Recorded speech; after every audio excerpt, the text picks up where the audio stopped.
Hello there, everyone. Welcome to Cryptic Corpse. I am your storyteller, and I'm here to guide you tonight.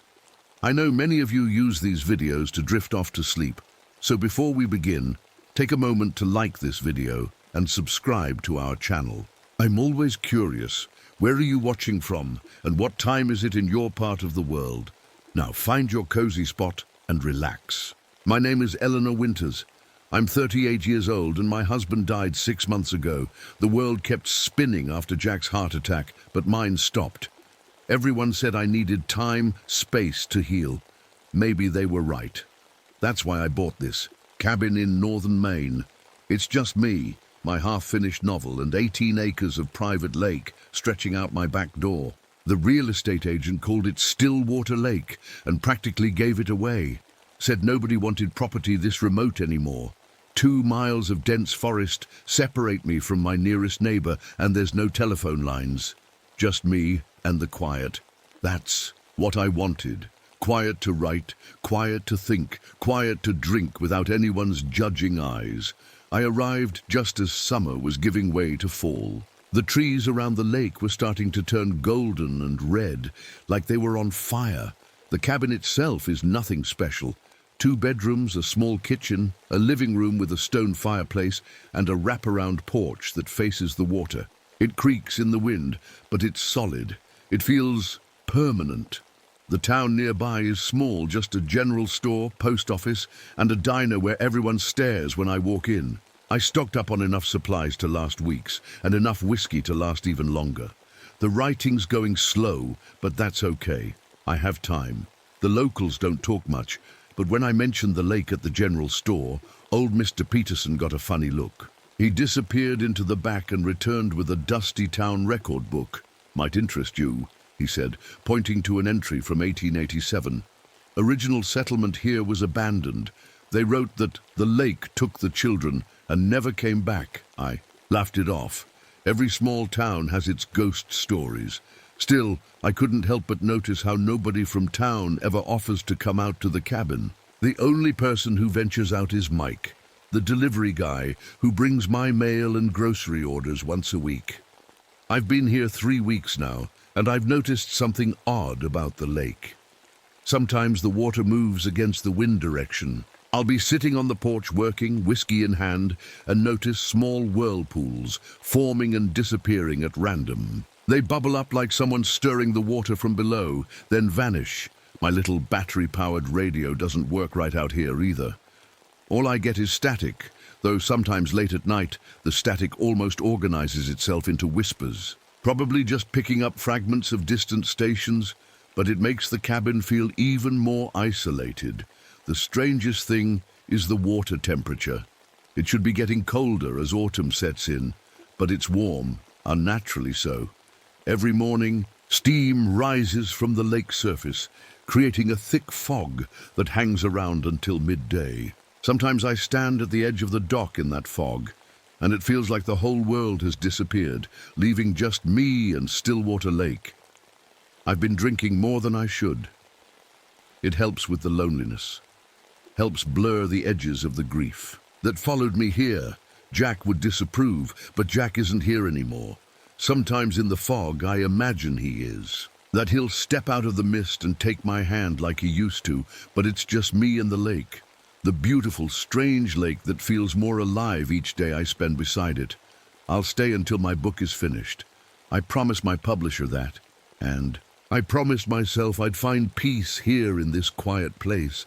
I just wish the lake would be still at night so I could sleep better.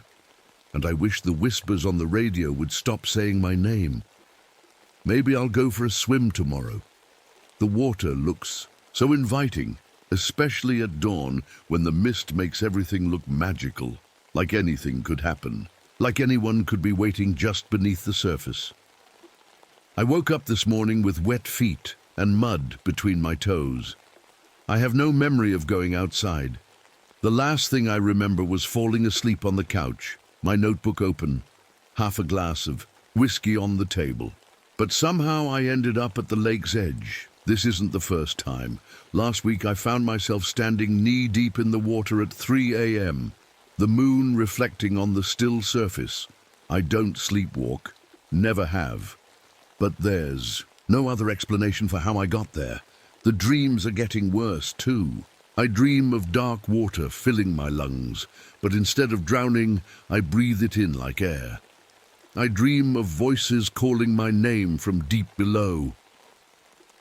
Yesterday, something happened that I can't explain away. I went into town for supplies and locked up the cabin before leaving. All the doors, all the windows. I always do. When I got back, there were small, wet footprints leading from the lake, up the porch steps and into the house. Child-sized footprints. I followed them through the living room, down the hallway, right to the edge of my bed where they stopped. The floor was still damp. I checked every closet, under the bed, everywhere someone small could hide. Nothing. But the footprints were real. I touched them with my fingers. Last night was the full moon. I couldn't sleep, so I sat on the dock with a blanket around my shoulders. The lake was so still, it looked like glass. Then I saw them. Pale, stretched-out shapes moving under the water. They had huge black eyes that caught the moonlight. They weren't fish. They weren't anything I've ever seen before. They moved like people swimming, but wrong somehow, too fluid too, connected to the water itself. I ran back to the cabin and locked the door. I told myself I was seeing things, that the whiskey and grief were finally getting to me. But deep down, I knew what I saw was real. This morning, Mike, the delivery man, came with my groceries. I showed him a jar of lake water I'd collected. Even in the jar, it moved strangely, swirling on its own when it should have been still. Something's not right with that lake, I told him. Have you noticed anything weird about it? Mike stared at the jar for a long time. His face went pale. My grandfather used to tell stories, he said quietly. Said there was something living in still water that wasn't fish or frog or anything natural. Said it could get inside your head if you spent too much time near the water. Do you believe that? I asked.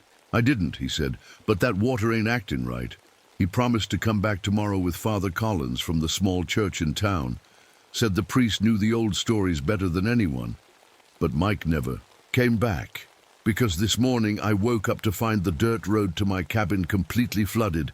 There was no rain last night, not a drop. But now there's 3 feet of water covering the only way in or out. I tested it with a stick. It's the same unnaturally warm water from the lake. I'm trapped here. The strangest thing happened when I tried to document everything. I set up my camera on a tripod and took pictures of the lake, the flooded road, and a selfie of me standing on the porch. When I developed them in my makeshift darkroom, the cabin's bathroom with towels stuffed under the door, every photo looked normal except the ones with me in them. Instead of my face, there was just an elongated, watery figure, like my body was made of the same substance as the lake. I tried the radio again, desperate for any outside voice. Through the static, I heard what sounded like children laughing, then crying. Then I heard Jack's voice, my dead husband's voice, clear as day, saying, "Come to the water, Ellie, I'm waiting for you." I threw the radio across the room. Yesterday, I caught a fish from the dock and fried it for dinner. When I cut into it, black fluid leaked out. Not blood, something darker and thicker, and it moved. The fluid actually moved across my plate against gravity, trying to get back to the lake. I threw up and flushed everything down the toilet. I'm writing this down so I have a record, so I know I'm not crazy. Something is very wrong with Stillwater Lake, and I think it's getting into my head. I don't know what's real anymore. This morning I looked at my living room from the kitchen doorway, and for a split second, everything was underwater. The furniture, the walls, my books, all wavering as if I was looking through the lake itself, but when I blinked, it was dry again. This keeps happening. From certain angles, parts of the cabin appear submerged, even though they're perfectly dry when I touch them. I haven't slept in 3 days now. I'm afraid of what might happen if I close my eyes. Afraid I'll wake up in the lake again, or not. Wake up at all. The creatures in the lake are getting bolder. Last night, one of them came partially out of the water at the end of my dock. I can describe it now. It's shaped like a person, but all wrong. It has a dog-like face, but with gills on its neck and webbed hands. Its skin is pale and almost see-through, like you can almost make out bones underneath. When it saw me watching from the window, it sank back into the water, but not before raising one webbed hand toward me, like it was beckoning. The water itself seems to obey them. I watched one of these dogman things make the lake water rise up in a column, then split into 5 separate streams that twisted in the air like snakes before splashing back down. They can control the water somehow. They're using it. After 4 nights without sleep, I'm seeing things I can't explain. The water from my leaky faucet doesn't drip down anymore. It flows up against gravity, forming strange symbols on the ceiling that fade when I stare at them too long. I know how this sounds. I know what you're thinking, but I'm not crazy.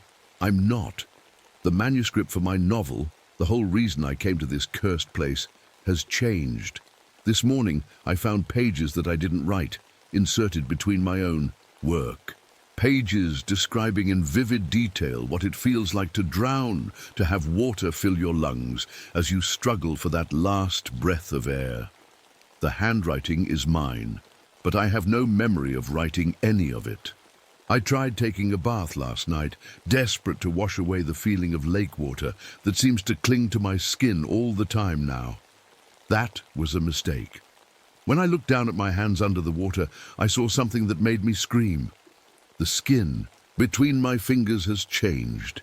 It's thinner, slightly transparent, stretching between my digits like the beginning of webbing, like the hands of those things in the lake. And I'm finding it harder to breathe normally. The air feels too thin, like it's not giving me what I need. But when I cup water in my hands and bring it close to my face, I feel better somehow. The urge to put my face in the water, to try to breathe it in, is getting stronger every day. Yesterday, in a moment of either bravery or complete stupidity, I took the small rowboat I found in the shed and went out onto the lake. I brought a heavy flashlight to look down into the water. What I saw nearly stopped my heart.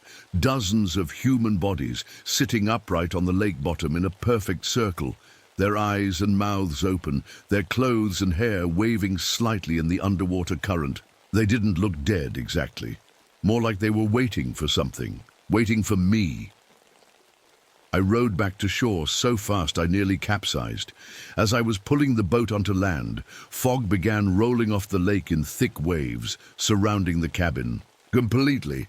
It hasn't lifted since. I can't see more than 10 feet in any direction now. The creatures made this fog, I'm sure of it. They're cutting me off from the world.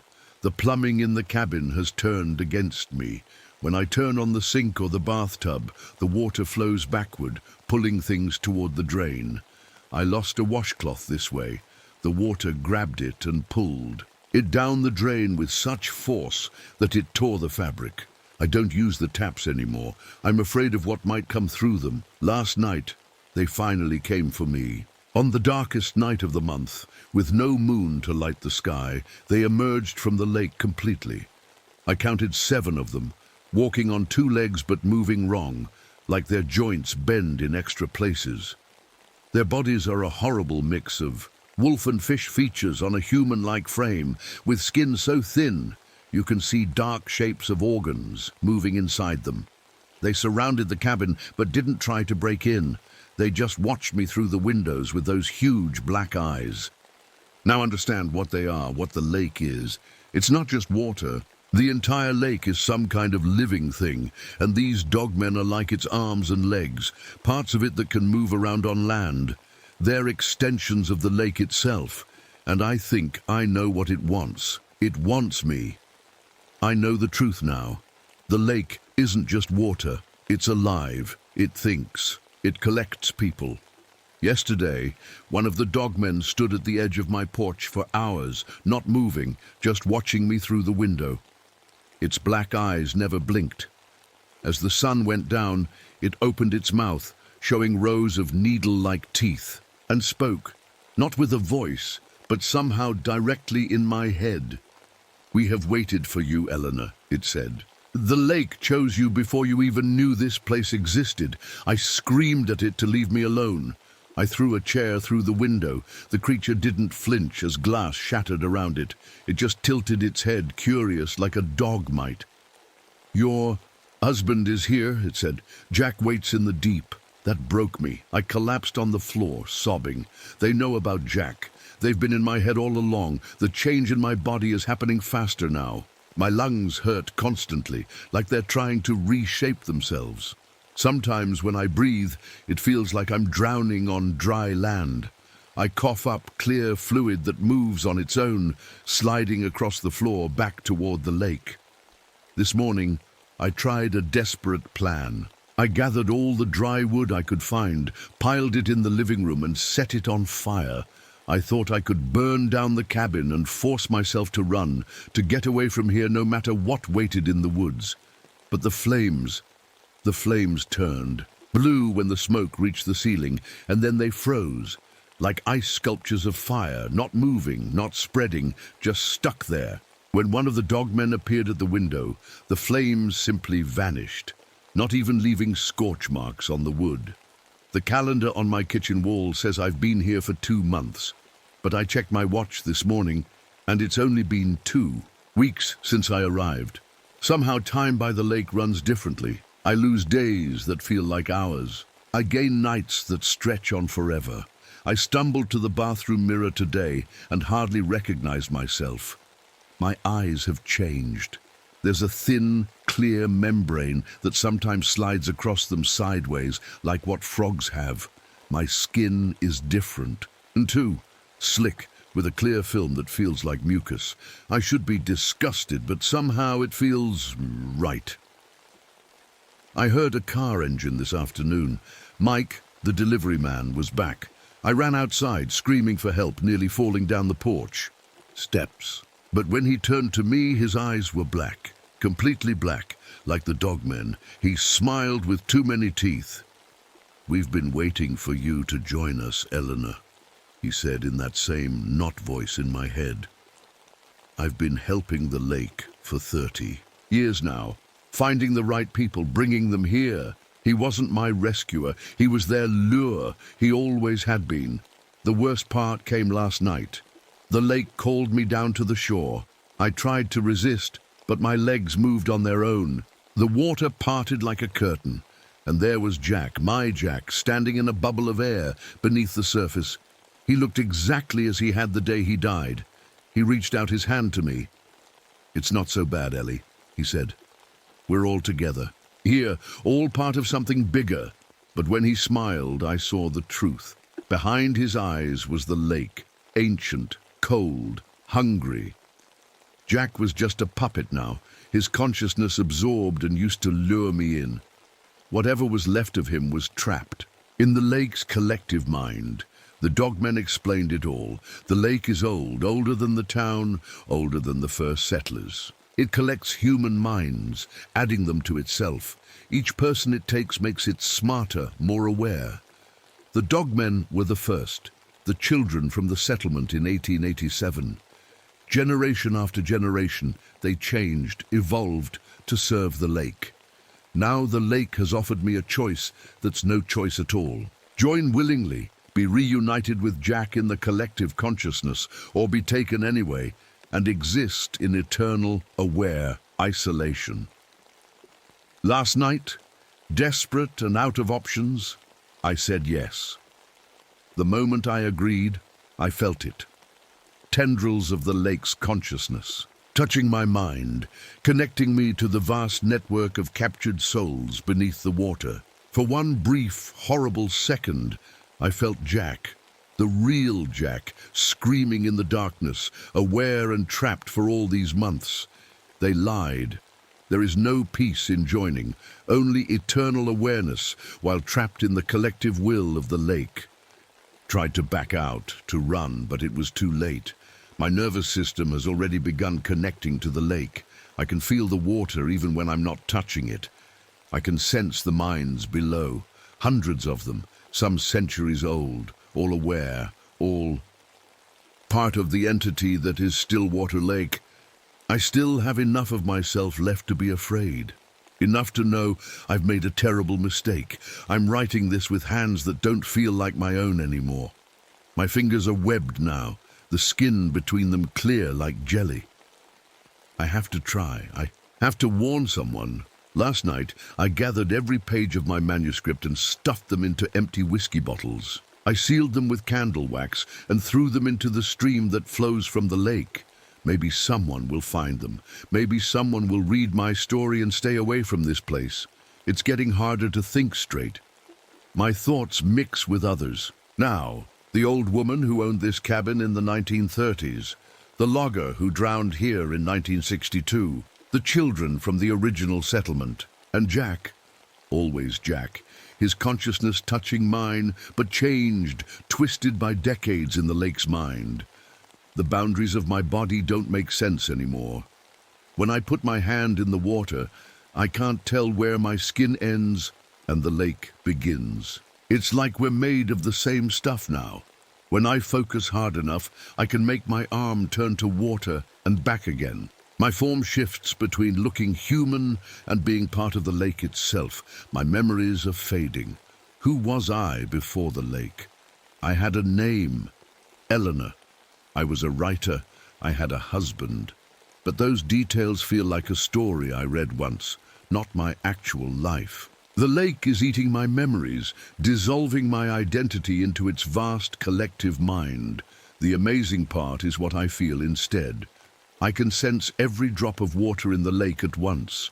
I feel fish swimming through parts of me. I feel the current pulling at the bottom mud.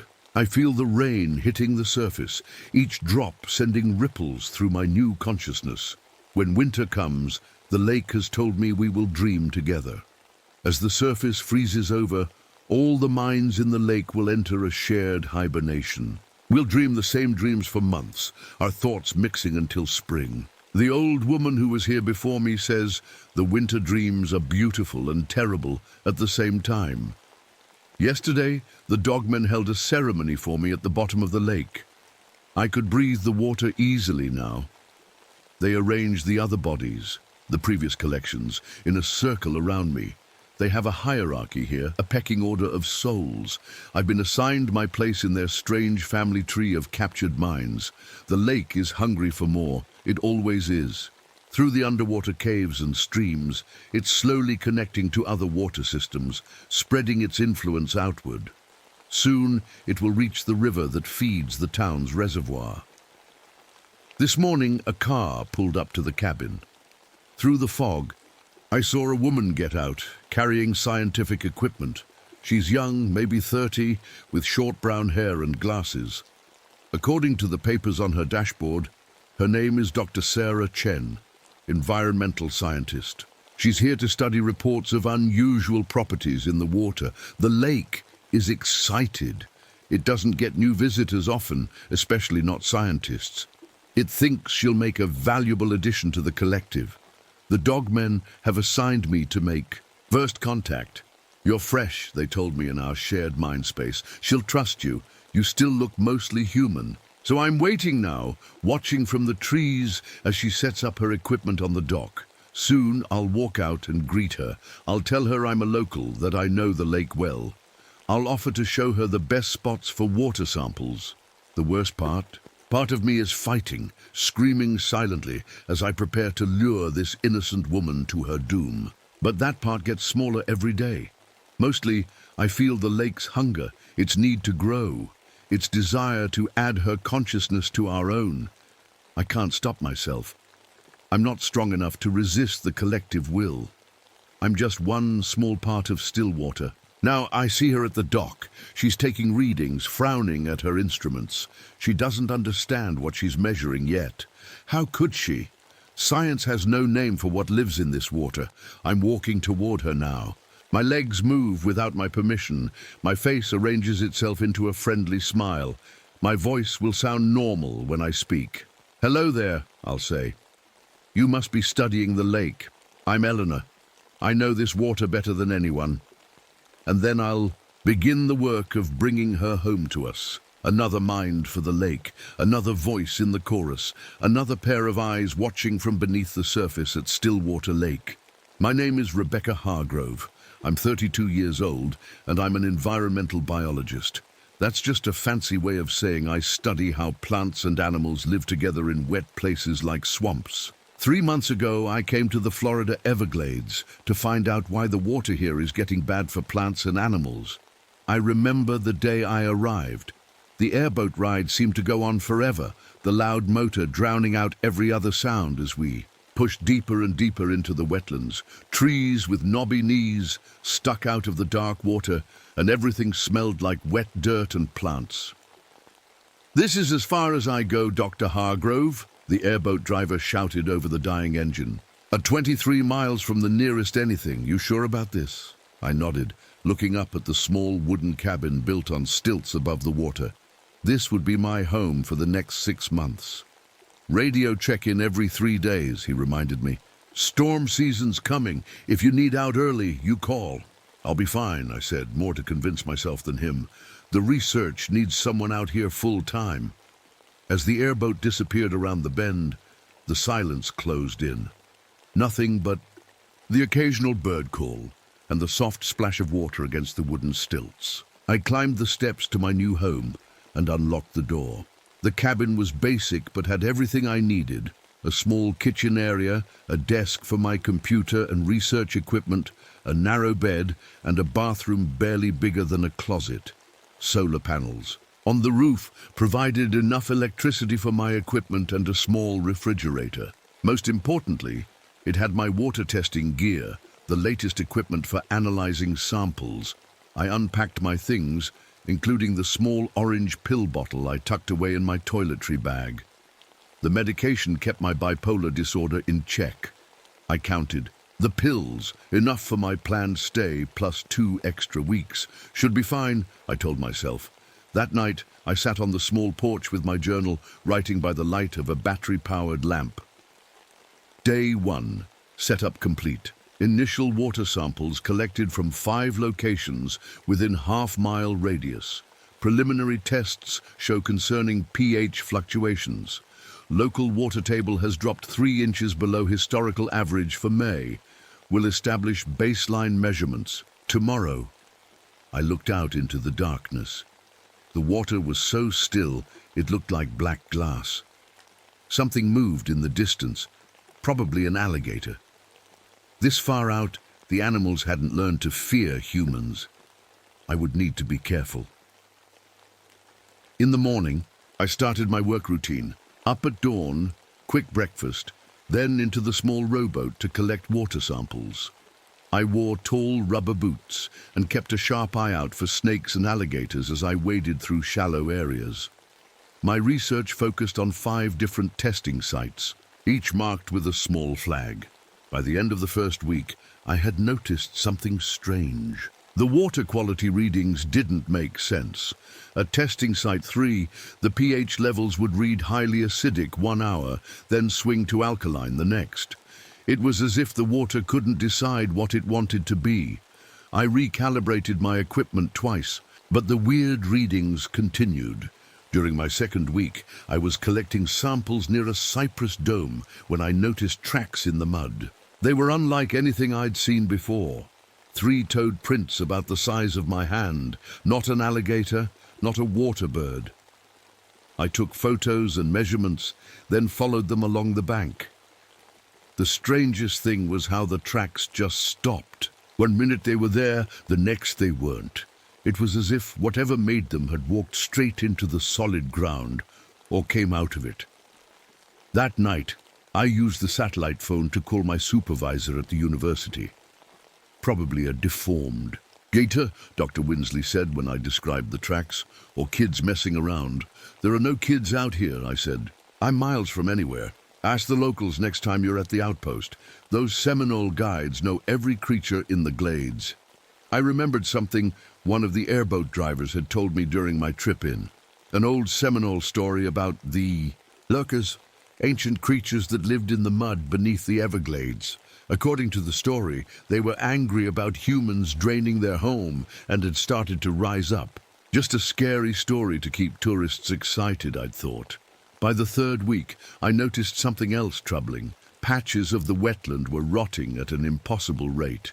Normal decomposition in wetlands is slow.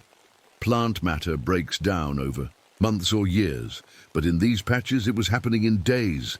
Fresh fallen cypress needles turned to black muck overnight. It was as if time itself was moving faster in those spots. I added more test sites to my daily rounds, focusing on these decay hotspots. The equipment readings got even stranger. According to my tests, the water in these areas was simultaneously acidic and alkaline, a chemical impossibility. I checked and rechecked the equipment, but the readings stayed the same. One morning, I found more of those three-toed tracks, this time circling my cabin. They appeared and disappeared randomly, some stopping mid-step, as if the creature had simply ceased to exist. I took more photos, measured the distance between prints, and tried to make sense of the pattern. That's when I saw it. They formed a spiral. All the tracks, when mapped together, created a perfect inward spiral with my cabin at the center. I tried calling Dr. Winsley again, but the satellite connection was terrible. The rainy season was starting, with afternoon thunderstorms rolling in almost daily now. Each storm seemed to knock out my communications for hours afterward. "You're breaking up," I said as his voice crackled through the phone. "I need someone to look at these tracks. Rebecca, I can't hear. Storm coming. Data corruption." The line went dead. That night, as rain pounded on the roof, I sat at my desk reviewing the soil samples from the decay hotspots. Under the microscope, the organic matter looked wrong. Leaves that had fallen that morning showed cell breakdown that should take weeks. It was as if something was accelerating time itself within the plants. I looked out the window at the rain-dark water. For a second, I thought I saw something move beneath the surface. Something much too large to be a fish or even an alligator. Just a shadow there and gone. But there was a pattern forming in my data, in the tracks, in the strange patches of decay. Something was happening in these wetlands. Something that didn't make scientific sense. I just didn't know yet how much it would cost me to find out what it was. I woke up to voices, sample collection incomplete, pH levels rising, subject shows resistance. I sat up in bed, heart racing. The voices seemed to come from outside, from the water itself, a soft, bubbling sound, like someone talking through a straw in a glass of water. "Hello?" I called out, grabbing my flashlight. "Is someone there?" Silence. I shone the light out the window, scanning the dark water around my cabin. Nothing moved except the gentle ripples from a light breeze. I was alone, 23 miles from the nearest person. But I had heard voices, and they had been talking about my research. I couldn't fall back asleep. As the first light of dawn broke through the cypress trees, I checked my pill container. 2 months left out here, and my medication was already running lower than it should be. I'd have to be careful with the dosage. The voices came back the next night. This time, they recited word for word from my research proposal, the exact words I had written 6 months ago to get funding for this project. Water quality assessment will focus on agricultural runoff markers, including phosphate levels exceeding 0.05 parts per million. I covered my ears, but the voices seemed to seep through my fingers. They knew my work. They knew why I was here. During the day, I tried to focus on my research, but I kept making mistakes, dropping test tubes, forgetting to label samples. I hadn't had a bipolar episode in years, not since starting my medication, but I recognized the early signs of my mind slipping. One afternoon, while collecting samples from a new location, my boat drifted over what looked like a shadow beneath the water. I peered down and saw the unmistakable shape of a roof, a sunken building. I marked the spot and came back the next day with a small underwater camera attached to a pole. The images showed a wooden structure remarkably similar to my own cabin, half buried in mud. It looked like it had been there for years, the wood rotting, fish swimming through what once were doorways. I checked my maps that night. There was no record of any research station at these coordinates. According to the official Everglades survey maps, I was the first one to establish a station in this particular Cypress dome. When the satellite phone finally connected after 3 days of storms, I asked Dr. Winsley about previous research at my location. "You're the first one out there," he said. "That's why your data is so valuable. But I found a sunken cabin," I insisted, "just like mine. Someone was here before." The line crackled. "Probably an old hunting blind. Those swamps are full of them. It has the same layout as my station," I said. "Same size, same design. Rebecca, are you taking your medication?" His voice had that careful tone people use when they think you might be losing it. "Yes," I lied. "I had started taking half doses to make them last longer." "I'm fine, but someone should know about this place." "Get me photos and GPS coordinates," he said. "I'll check the records again." Inside the sunken cabin, I found a waterlogged calendar still hanging on a wall. Most of it had rotted away, but the month and day were still visible. June 12th, today's date. But the year was missing, washed away by time and water. That night, I set up my night vision camera outside the cabin. The university had given me top-of-the-line equipment to monitor wildlife activity. I pointed it at the spot where I'd seen those strange tracks appear and disappear. In the morning, I checked the footage. For hours, nothing. Then, at 2:17 a.m., movement. A shape rose from the water where it should have been only 3 feet deep. The figure was long, reptilian, but with an upper body that bent in a way no alligator could move. It had arms that reached toward my cabin. The footage went snowy for 30 seconds. When the image cleared, the thing was gone. I played the video again and again, trying to make sense of what I had seen. It moved like nothing I had ever studied. Half lizard, half human in its proportions. I told myself it must be a glitch in the camera, or maybe a strange reflection of moonlight on the water, but deep down, I knew better. The next day brought good news. Dr. Winsley radioed that a supply boat would come early. A tropical storm was developing in the Gulf, and they wanted to check on my station before it hit. "They'll be there in 3 days," he said. "If the weather looks bad, they'll evacuate you until the storm passes." I felt relief wash over me. 3 days. I just needed to hold on for 3 days, and I'd have human contact again. Maybe even a brief trip back to civilization, where I could refill my prescription.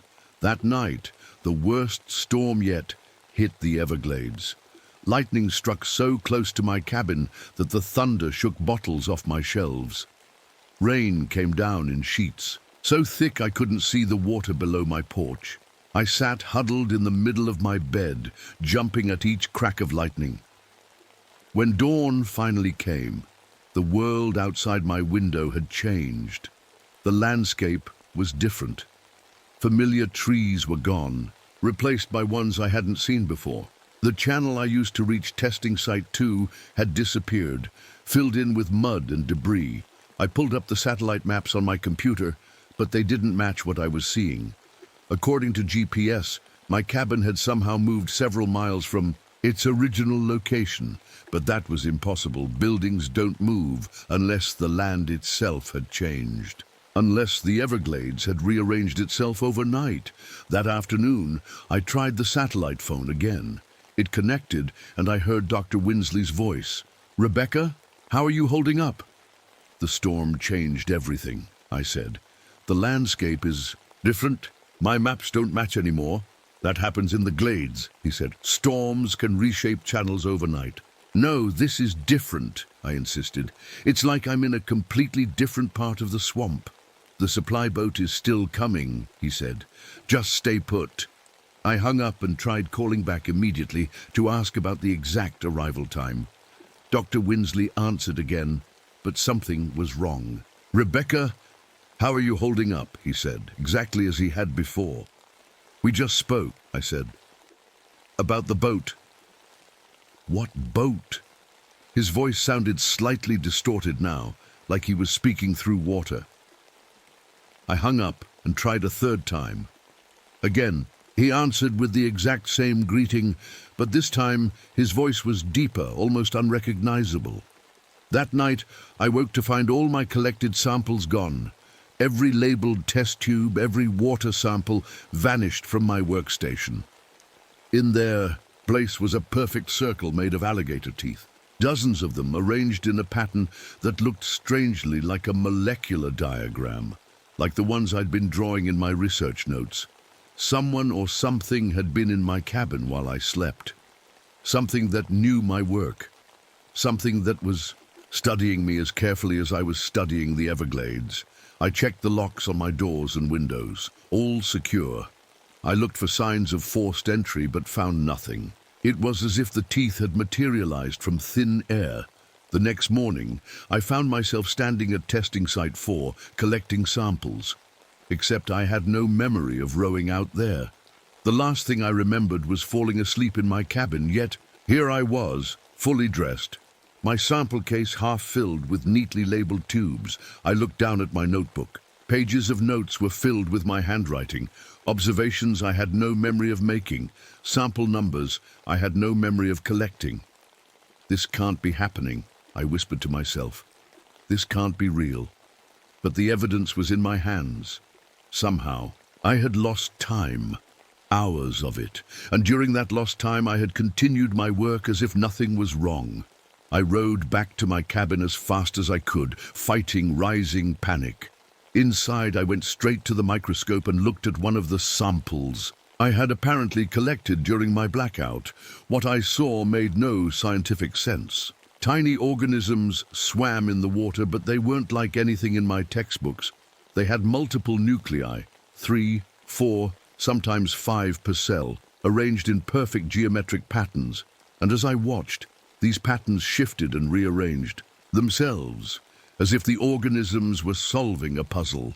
Outside, I noticed the water level had dropped dramatically around my cabin. The stilts that usually sat in 3 feet of water now stood in mud, but 50 feet away, the water was higher than ever, forming a perfect circle of deep water around my station.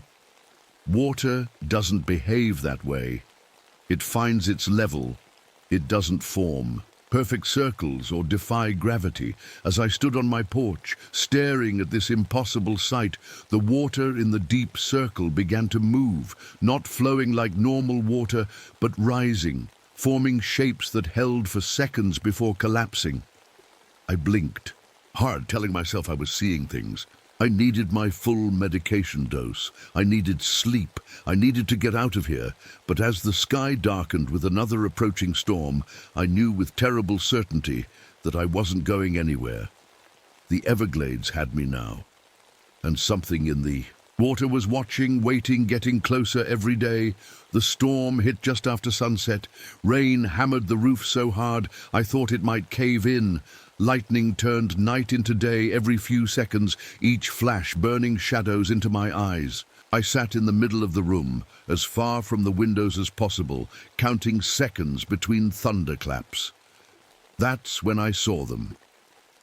A flash of lightning revealed shapes standing in the water around my cabin. Tall figures, their bodies long and thin. They stood perfectly still, half submerged, watching my cabin with unblinking eyes that caught the lightning and reflected it back like mirrors. 1, 2, 3. I counted 7 of them forming a circle around my home. Their arms hung at awkward angles, too long for their bodies. Their skin looked rough, scaled in some places, smooth in others, and then darkness again. I fumbled for my flashlight, hands shaking so badly I dropped it twice. When I finally got it working and shone it out the window, the figures were gone, just rain-whipped water and bending trees. Sleep was impossible. I spent the night huddled in a corner, flashlight in one hand, my satellite phone in the other. I tried calling out over and over, but all I got was static. By morning, I had been awake for nearly 80 hours. My eyes burned. My thoughts came slow and muddy. But the storm had passed, leaving behind a stillness that felt somehow worse than the chaos of the night. I stepped out onto the porch, needing fresh air. The water around my cabin looked different, thicker somehow, with a rainbow sheen like oil on its surface. As I watched, a small ripple formed, then another. The ripples moved against the wind, against the current, as if something beneath was pushing up. Then I saw it. The water itself formed a shape, a long finger-like bulge that rose up and reached toward my water testing kit on the porch. I blinked hard, certain I was hallucinating from lack of sleep. But when I opened my eyes, my testing kit was gone. Pulled into the water without a splash, I backed into my cabin and slammed the door, heart hammering in my chest. This wasn't science. This wasn't anything I could explain. My journal sat open on my desk, and I saw with rising horror that there were new entries, pages of notes in my handwriting that I had no memory of writing. Day 37. Skin samples show cellular adaptation. Dermal layer incorporating chlorophyll structures similar to aquatic plant life. Respiratory modification beginning in throat tissue. I touched my throat, feeling nothing unusual. But when I went to the small bathroom and looked in the mirror, I saw them. Tiny slits on either side of my neck, just below my jawline. They weren't bleeding or painful. They looked like they had always been there, the skin around them smooth and slightly darker than the rest of my neck. I screamed and clawed at my neck, but the marks didn't go away. They weren't cuts or scratches. They were changing, becoming something else. I ran back to my desk and flipped through more of the journal entries I didn't remember writing. Day 42. Webbing forming between fingers, transparent and barely visible except when submerged. Water. Absorption through skin increasing.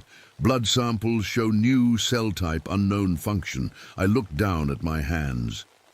Sure enough, there was a thin, clear membrane connecting my fingers, like the beginnings of webbing. I hadn't noticed it before. It was most visible between my index finger and thumb, stretching when I spread my fingers wide. "This isn't real," I whispered. "This can't be real," but it was. I grabbed my sample kit and took a scraping from the webbing between my fingers.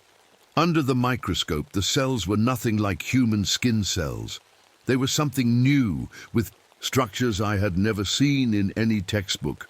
The next morning, the water level dropped dramatically. Areas that had been too deep to stand in were now exposed mud. I ventured out in my boots, desperate to find a way out, a path to higher ground. That's when I found them.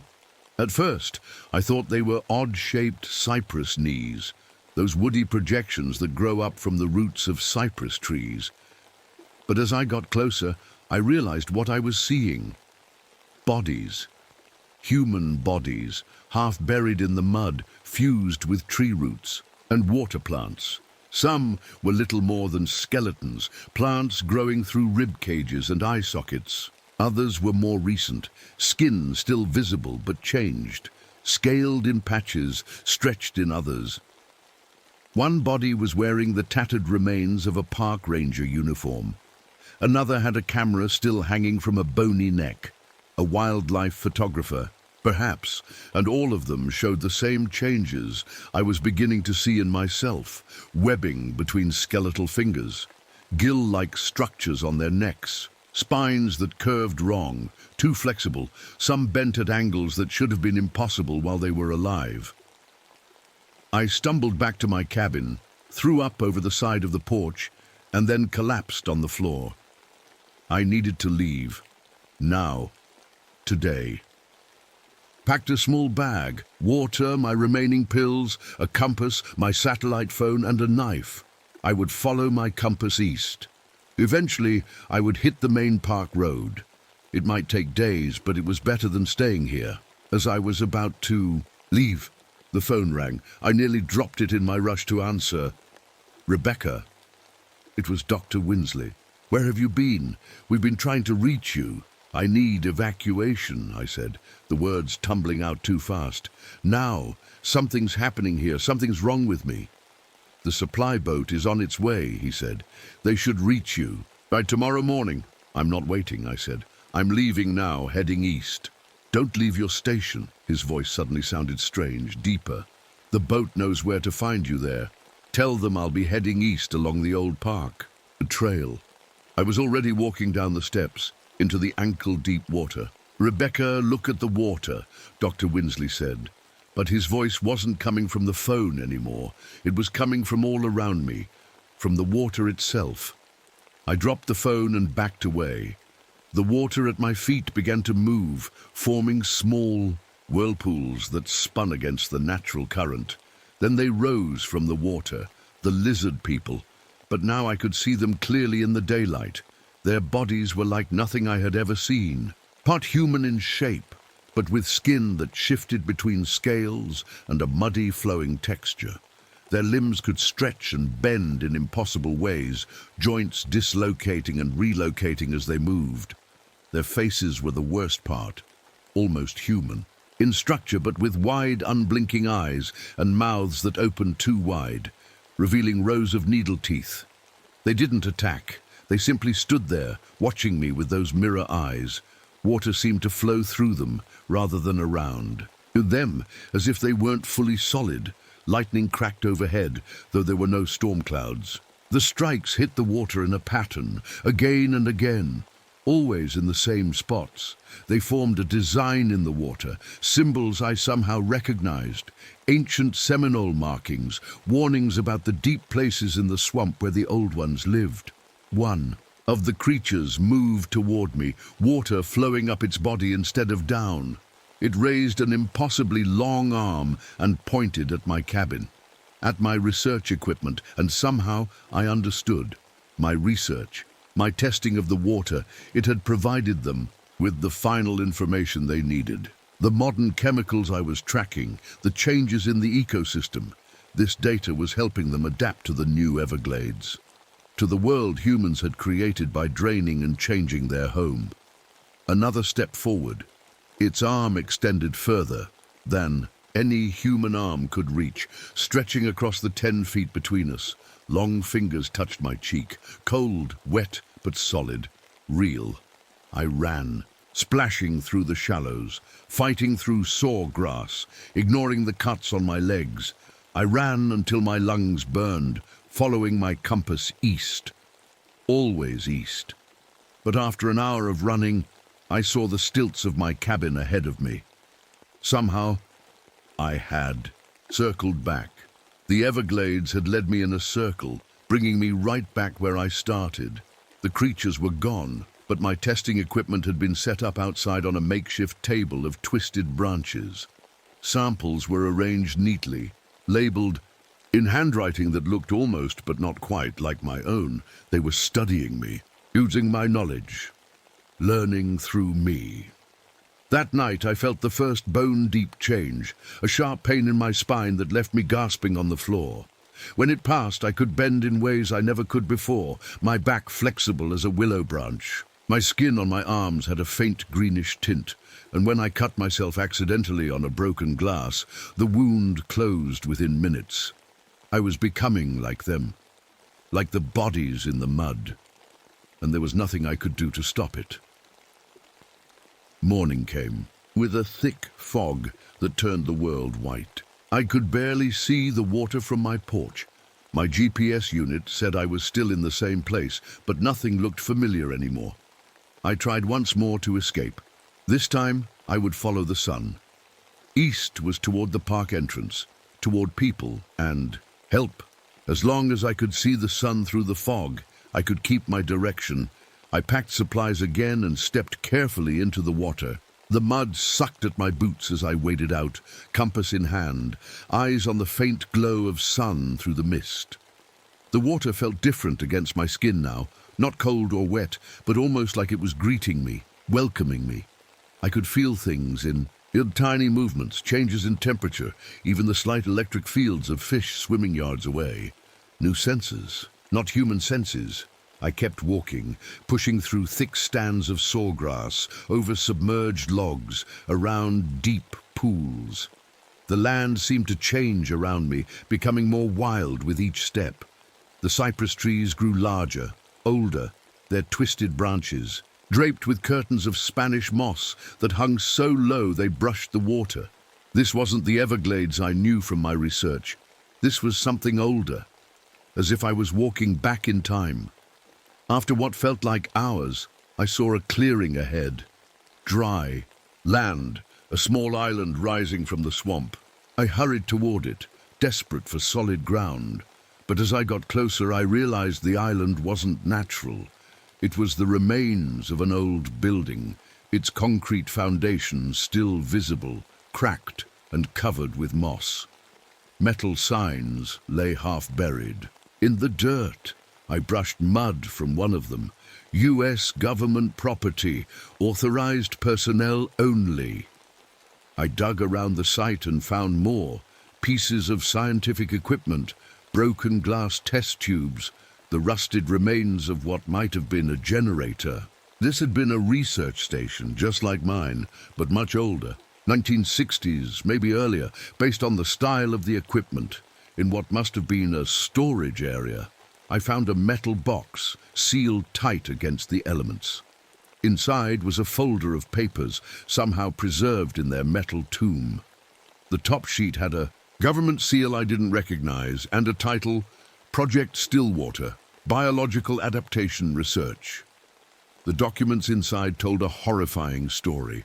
In the 1950s, government scientists had come to this part of the Everglades to study reports of unusual wildlife. They found the lizard people, or indigenous amphibious hominids, as the clinical language of the report called them. The scientists captured several of them, performed tests, took samples, and discovered something that changed everything they thought they knew. The creatures weren't a separate species. They were human, or had been once. Their DNA showed they were an adaptive form of human, triggered by specific environmental conditions in the Everglades, a dormant evolutionary pathway that activated when humans lived in the wetlands for extended periods. The report ended abruptly. The last entry mentioned the research team reporting symptoms of transformation among their own members. A note from a supervisor ordered the site abandoned and all records destroyed. They knew. For decades, they had known. And they had covered it up, letting researchers like me come out here, unaware of the danger. I needed to warn others. I gathered the papers and started back toward my cabin. But the landscape had changed again. The island was now surrounded by much deeper water, the current strong and pulling away from the direction of my cabin. I tried to follow my compass, but it spun uselessly, the needle turning in circles. The sun was hidden now behind thick clouds. I was lost. After wandering for hours, I collapsed on a small hummock of high ground. My legs ached, my throat burned with thirst. Despite being surrounded by water, I hadn't brought enough drinking. Water with me, and I knew better than to drink from the swamp. That's when I heard the hum of an airboat motor. Help! Someone was coming! I stood and waved my arms, shouting, "Here, I'm over here!" The sound grew louder. I could see ripples on the water, movement through the trees. But when the sound was almost upon me, I realized something was wrong. There was no boat. The sound came from the water itself, from them. The lizard people could mimic sounds perfectly, even mechanical ones. They emerged from the water around me, 7 of them again, forming their familiar circle. One stepped forward, its body shifting and flowing until it looked almost human, almost like me. "Rebecca Hargrove," it said, its voice a perfect copy of Dr. Winsley's. "How are you holding up?" I backed away until I hit a tree. "What do you want?" From me? The creature's head tilted at an impossible angle. "We want what you want. Understanding, knowledge." "You're changing me," I said, my voice shaking. "You're turning me into one of you." "We are showing you what you already are," it said. "What all humans can become in the right conditions." Another one spoke, This one's voice, a bubbling, wet sound. We were here before, when the great waters covered everything. We adapted, we survived, we slept in the mud until the waters returned. The draining of the Everglades, I whispered. The development, agriculture, water management, we woke you up. The first one nodded, its movements too smooth, too fluid. Humans changed our home. Now we must change again to survive. Your research helps us understand these new waters, the chemicals, the altered cycles. You've been using me, I said. My knowledge, my equipment, and giving you knowledge in return, it said. Showing you what you can become.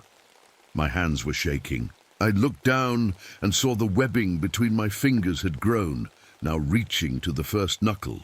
My nails had hardened, darkened, becoming more like claws.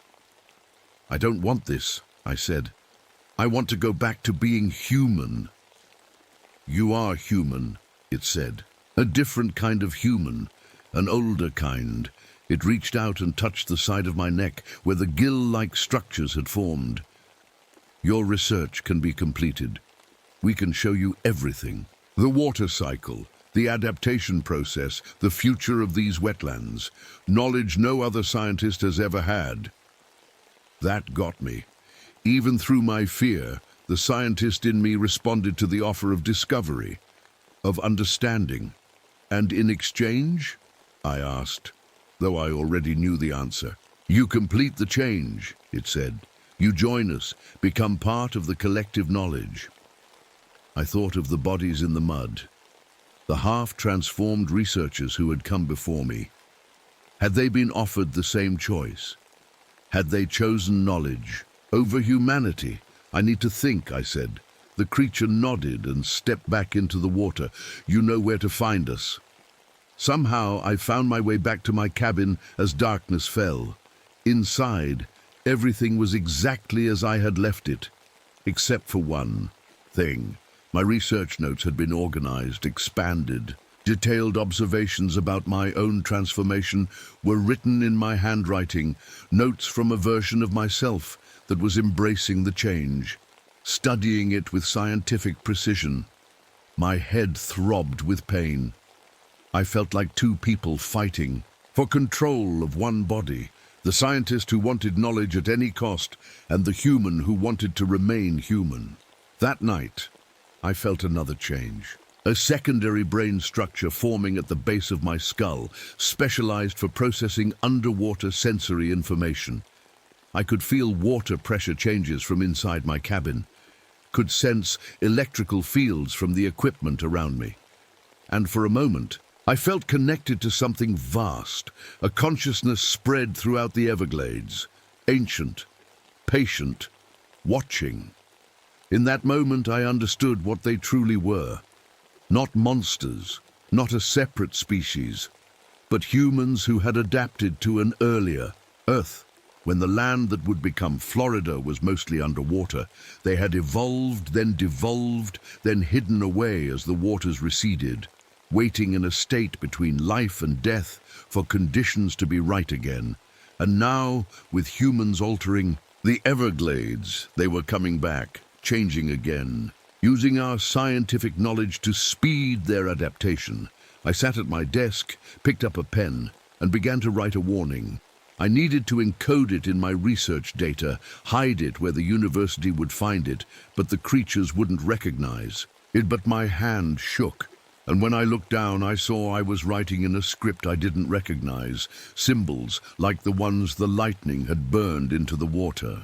My conscious mind couldn't read them, but some part of me, the new changing part, understood perfectly. I was running out of time. The human part of me was losing control. Soon I would be like them, part of them. And the worst part was, a growing voice inside me was starting to look forward to it. I woke to the sound of rain on the roof. My whole body ached, especially my bones. They felt soft, like they were turning into rubber. I could bend my fingers back to touch my wrist now. My spine could twist in ways that should have been impossible. I knew I had to try one last time to warn someone, to stop others from coming here. I stumbled to my satellite phone and dialed the emergency number for the university's research team. "Hello, this is Rebecca Hargrove at Everglades Station 7, I said when someone answered. "I need to report an emergency." "Rebecca?" It was Dr. Winsley's secretary. "We've been worried about you. The supply boat couldn't find your station yesterday." "Listen carefully," I said, fighting to keep my thoughts clear. "No one else should come out here. The station needs to be abandoned. There's something in the water, something changing me." "Changing you?" Her voice was concerned. "Are you feeling all right?" "Look in the old files," I said. "Project Stillwater. From the 1950s, government research. They knew what was out here and they covered it up." "Rebecca, you're not making sense. The rescue team is preparing to come out again today. Just stay at your station." "No!" I shouted. "Don't send anyone else. Just—" The connection died. I threw the phone across the room and collapsed onto my chair. Outside, the rain was falling harder. The water level around my cabin was rising again, but in a strange way. It rose in tendrils, like fingers reaching up the stilts of my cabin, feeling their way toward me. I looked at my computer. If I couldn't warn them by phone, maybe I could send a data file. I began typing, trying to explain everything I'd learned about the creatures, about the transformation. I attached all my photos, my videos, the scanned pages from Project Stillwater. But as I typed, I noticed my fingers. The webbing now reached almost to my fingertips, and my nails had hardened into translucent claws. My skin had a greenish tint that seemed to shift and change in the light. I tried to focus, to finish my warning, but the words on the screen began to blur and shift. I could no longer remember how to spell simple words. English itself was becoming foreign to me. Instead, those strange symbols appeared on the screen. The ancient language of the lizard people, a language my changing brain somehow understood. I stood up too quickly and felt a strange sensation in my legs. Looking down, I saw that my knee joints had reversed direction. I could now bend my legs both ways, like a bird or a reptile. Outside, I heard a familiar sound. An airboat. Real this time. The rescue team was coming. I stumbled to the door, wanting to warn them, to wave them away. But when I opened my mouth to shout, only a strange hissing sound came out. The airboat was visible now through the rain, moving slowly as the driver peered through the downpour, looking for my station. I had to warn them, had to make them leave. I raised my hands to wave them away and saw with horror that my arms stretched, the bones bending and flexing like rubber. My skin flowed like liquid, then hardened into scales before softening again. The transformation was accelerating. Soon, there would be nothing human left of me. With the last of my human will, I slammed the door and barricaded it. I couldn't let them find me. Couldn't let them see what I had become, but a small part of me, the growing, changing part, wanted them to come, wanted to share the gift of adaptation, wanted to help them become part of the collective. I fought against that voice in my head, fought to hold on to my humanity, but it was like fighting the tide. The storm outside grew worse. Lightning struck the water around my cabin in that same pattern I'd seen before, the ancient symbols. And this time I could read them, rise again, adapt, survive. The airboat's motor sputtered and died. I heard voices, human voices, the rescue team trying to restart their engine. A pain shot through my head so intense I fell to the floor. It felt like my skull was splitting open. In a way, it was. A new sensory organ was forming, allowing me to detect electrical fields, water pressure, chemical compositions in the water. And suddenly I could feel them. The lizard people, hundreds of them, spread throughout the Everglades. A network of minds, linked together, sharing information, working together as one entity while maintaining individual forms. My vision changed. I could now see in near darkness, could see heat signatures, could see into the ultraviolet spectrum. The world looked completely different. Water began seeping under my door, not from rain or flooding, but moving with purpose, seeking me out. Crawled into the corner of the room, trying to escape it, but the water followed me, rising up the wall in an impossible way, defying gravity. Then I heard the voices of the rescue team outside. They had reached my cabin. "Dr. Hargrove, are you in there? We've come to evacuate you." I tried to answer, to warn them away, but my voice was gone. In its place was a rasping, bubbling sound, the voice of something that lived underwater. They began pounding on the door. "Dr. Hargrove, the storm is getting worse. We need to leave now." The water around my feet suddenly pulled back, flowing out under the door. I felt a moment of relief. Then I realized what was happening. The creatures were attacking the rescue team. I heard screams outside, splashing, the sound of something heavy being dragged through water. "Run!" someone shouted. "Get back to the boat!" But it was too late. I could feel the creatures surrounding them, could feel their fear through the new senses in my head. And worse, I could feel my own excitement at the fear. Part of me, the changing part, wanted this, wanted new humans to join us, to adapt, to become part of the collective. I fought against that feeling with everything I had left. These were people, colleagues. They had come to help me, using all my remaining human strength. I forced myself up and lurched to the door. I had to warn them, had to help them escape. But when I opened the door, I saw it was already too late. The rescue team, 3 people, were being pulled into the water by long, stretching arms. The creatures had them. My humanity slipped away then, like water through fingers. The last piece of my human mind screamed in horror at what I was becoming, at what we would do to these new humans. But that voice grew fainter as new knowledge filled my head. Ancient memories, a perspective that spanned millions of years. The memory of a time when the world was mostly water, when our kind thrived in the warm shallows of prehistoric seas. I stepped out onto the porch. My body was fully changed now. My skin shifted between scales and a mud-like consistency. My limbs could stretch and contract at will. My senses extended out into the water around me, feeling every movement, every life form. I slid into the water, and it welcomed me. For the first time, I could breathe underwater, drawing oxygen through my new gill structures. My eyes adjusted instantly to the murky darkness. The others were there, surrounding me, welcoming me to the collective. I could feel their thoughts. Mingling with mine, our consciousnesses overlapping, sharing information, memories, knowledge. I was no longer just Rebecca Hargrove. I was part of something ancient and patient, something that had waited millions of years for the right conditions to return. Something that was now adapting to the modern world, using the scientific knowledge I had brought with me. Months passed. During the dry season, we retreated into the mud, our bodies merging with the land itself. Consciousness spread through the root systems of the cypress trees.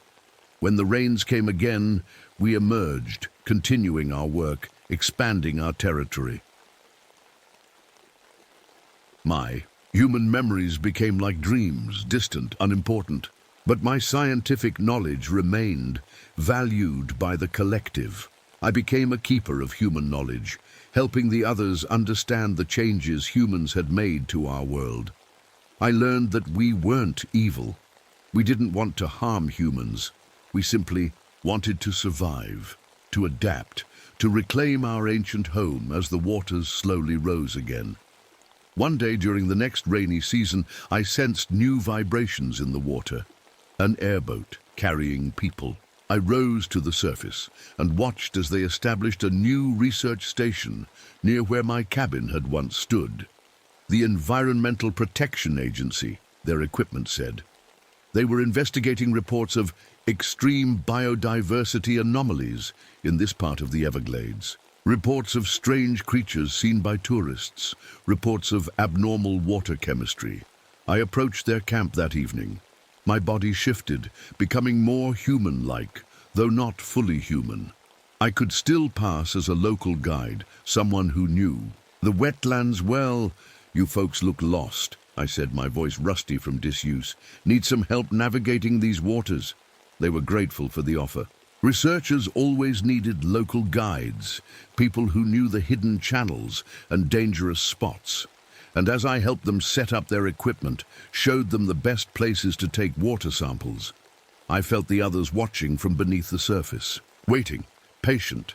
Soon these new scientists would notice changes in themselves, small adaptations at first, enhanced senses, subtle physical changes, and the cycle would continue as it had for millions of years, as it would for millions more. This is the way of evolution, of adaptation, of survival. In the shallows, we wait, we change, we become, and deep inside what was once Rebecca Hargrove, a tiny fragment of humanity remains, watching, horrified, trapped, a warning no one will ever hear. My name is Jonathan Miller. I'm 45 years old, and I've seen things no man should see. Vietnam took something from me, my faith in humanity maybe. When I came back home, I couldn't stand being around people anymore. Too much noise, too many questions. I didn't want to answer. I used to be an anthropologist before the war, studied how different cultures explained the unexplainable. Funny how that worked out in the end. 3 months ago, I bought this old homestead deep in the West Virginia mountains. It was dirt cheap because nobody wanted it. The place sits 5 miles up an old mining road that's more potholes than road now. The realtor kept saying things like fixer-upper and needs TLC, but what I heard was, nobody will bother you here. And she was right. The nearest town, if you can call it that, is Pine Hollow, population 86. Just a general store, a gas station, and a handful of houses clinging to the mountainside like they're afraid of sliding off. The first time I drove up to my new home, something felt off. Like the mountains were watching me. I brushed it off as nerves. The house itself is simple. 2 bedrooms, a living room with a fireplace, kitchen, and a root cellar that stays cool even in summer. No electricity, no phone. Just me, my books, and the woods. The locals weren't exactly welcoming when I went into town for supplies. They'd get quiet when I walked into the general store. Mrs. Hatfield, who runs the place, finally broke the ice. "You're the fella who bought the Pritchard place," she said. It wasn't a question. "That's right. You know about the stories?" she asked, bagging my canned goods. "What stories?" She lowered her voice. "The hungry ones. Old miners used to say they lived in the coal seams, said when they dug too deep, they let 'em out." I smiled. This was familiar territory for me. Local superstitions, folklore passed down through generations. As an anthropologist, I should have shown more respect, but instead I said, "I'm sure they did," in a tone that made it clear I didn't believe a word. Mrs. Hatfield's face hardened. Pritchards didn't believe either. I paid for my supplies and left. On the drive home, I kept thinking about what she'd said. The hungry ones. Classic example of mining folklore, spirits or demons trapped underground, disturbed by human activity. Every mining community around the world has similar stories. About a week after I moved in, I found the first warning sign. I was walking the edge of my property, just getting to know the land, when I spotted them. Stick figures hanging from tree branches. Not just 1 or 2, but dozens of them, marking what seemed to be the entire perimeter of my property. They were carefully made, twigs bound with twine in the shape of people, but with extra joints in the arms and legs. Some had little bits of coal where the eyes should be. My first thought was that local kids were trying to scare the newcomer. I knocked them all down, snapping the twigs and tossing them into the woods. I even felt a little smug about it. That night, I sat by my fireplace reading by lantern light. The batteries were new, but the shadows seemed wrong. They moved when they shouldn't, stretching toward me and then pulling back like they were breathing. I changed the batteries, but it didn't help. I started a garden that spring. The soil was surprisingly rich for a mining area, too rich maybe. I planted tomatoes, beans and corn on Monday.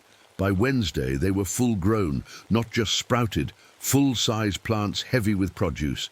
I was so excited I picked a tomato and cut it open right there in the garden. Inside, instead of red flesh and seeds, it was filled with something black and crumbly, like coal but wet. I dropped it and stepped back. All the vegetables were the same. Perfect on the outside, filled with that black stuff on the inside. I dug them all up and burned them. The smoke smelled like sulfur. That's when the tapping started. At first I thought it was just the house settling. Old structures make noise.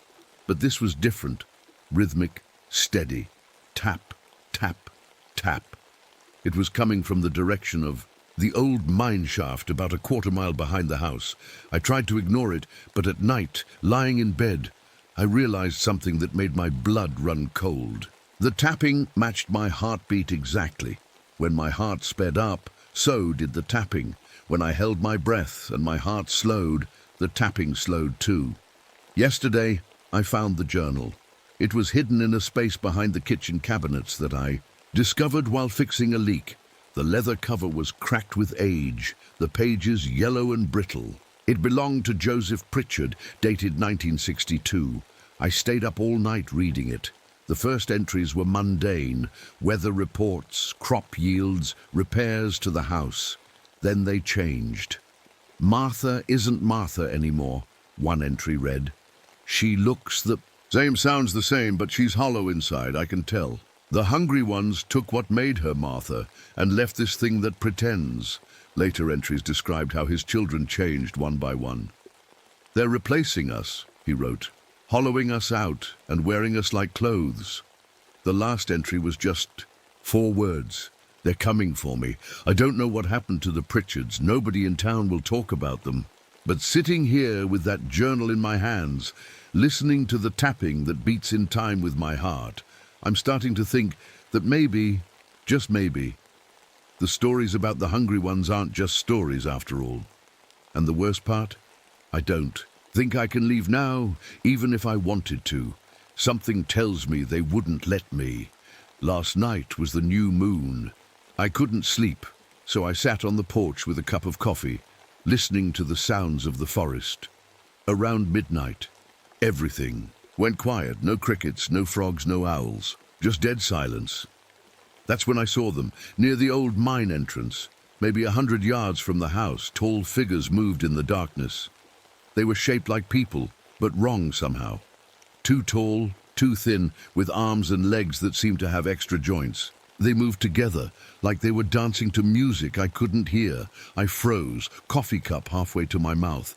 I told myself they were just shadows or deer, or my mind playing tricks, but I knew better. I watched them for almost an hour before they melted back into the mine entrance. I didn't sleep that night. The next morning I drove into town and asked around about who might help seal up old mine shafts. Most people just looked away when I mentioned where I lived, but then a man at the gas station told me a geological survey team was in the area checking old mines for environmental hazards.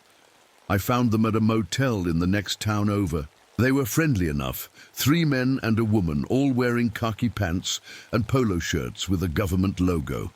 They agreed to come look at my property the next day. They spent hours walking around, taking soil samples and measurements. The team leader, Dr. Hoskins, seemed especially interested in the mine entrance, where I'd seen the figures. This whole area shouldn't be inhabited, he told me, frowning at his clipboard. The mining companies left behind all sorts of toxic materials. Will need to come back with proper equipment to seal these shafts permanently. For the first time in weeks, I felt hopeful. They promised to return in 3 days. The rain started that night. Not a normal spring shower, but a downpour that didn't stop for 2 days straight. The sound on my tin roof was like 1,000 fingers tapping. Tap, tap, tap. On the morning of the 3rd day, I tried to drive into town for supplies. I made it half a mile down my road before I saw it, a wall of mud and rocks where the road should be. The rain had caused a landslide that completely blocked the only way out. I got out of my truck and just stood there, rain soaking through my clothes. That's when I noticed the smell, metallic and sharp, like blood mixed with motor oil. Black. Fluid was seeping from the mine entrances, running down the hillside in little streams. I went back to the house and tried to radio for help, but got nothing but static. I was stuck. That evening I checked my hunting rifle, thinking I might need it for protection or to signal for help. I'd cleaned it just the week before, but when I tried to work the action, it jammed. The mechanism was gummed up with the same black goo that was coming from the mines. It was inside the gun, like it had seeped in overnight. The next morning I found my chickens dead in their coop. All 5 of them had perfect round holes in their bodies, like someone had used a cookie cutter. Their organs were laid out in a pattern on the coop floor, hearts, livers and gizzards, arranged in a perfect circle. There was no blood. That night I dreamed I was a coal miner in the 1920s. I was deep underground, my face black with coal dust. The other miners and I were gathered around something in the tunnel ahead. One of the older miners was speaking. "We dug too deep," he was saying. "Found the old seam, the one they talked about. Now we gotta pay the price." In the dream, I saw what they were looking at, a crack in the coal face that glowed with a dull red light. They had a boy with them, no more than 12. The older miners pushed him toward the crack. "Take him," the old miner said to the crack. "Take him and leave us be for another year." I woke up gasping, the sound of the boy's screams still echoing in my ears. It felt more like a memory than a dream. That's when I decided to really explore the house. The Pritchards had lived here for generations. Maybe they left something that could help me understand what was happening. I found a door in the pantry that I hadn't noticed before. It led to a small room in the basement. The walls were covered with equations and diagrams drawn in what looked like coal dust mixed with blood. I don't understand advanced math, but these didn't look like normal equations. They had symbols I'd never seen before, drawings of shapes that seemed to fold in on themselves. In the center of the room was a table with measuring tools, rulers, protractors, calipers. There was a notebook filled with measurements of the house and property. According to the notes, the shed behind the house was 12 feet wide when measured from the outside, but 16 feet wide when measured from the inside. I grabbed a tape measure and ran out to check for myself. The notebook was right. The inside was bigger than the outside, by exactly 4 feet on each side. That's when I realized the tapping had stopped. For the first time in weeks, there was no rhythm matching my heartbeat. The silence was almost worse.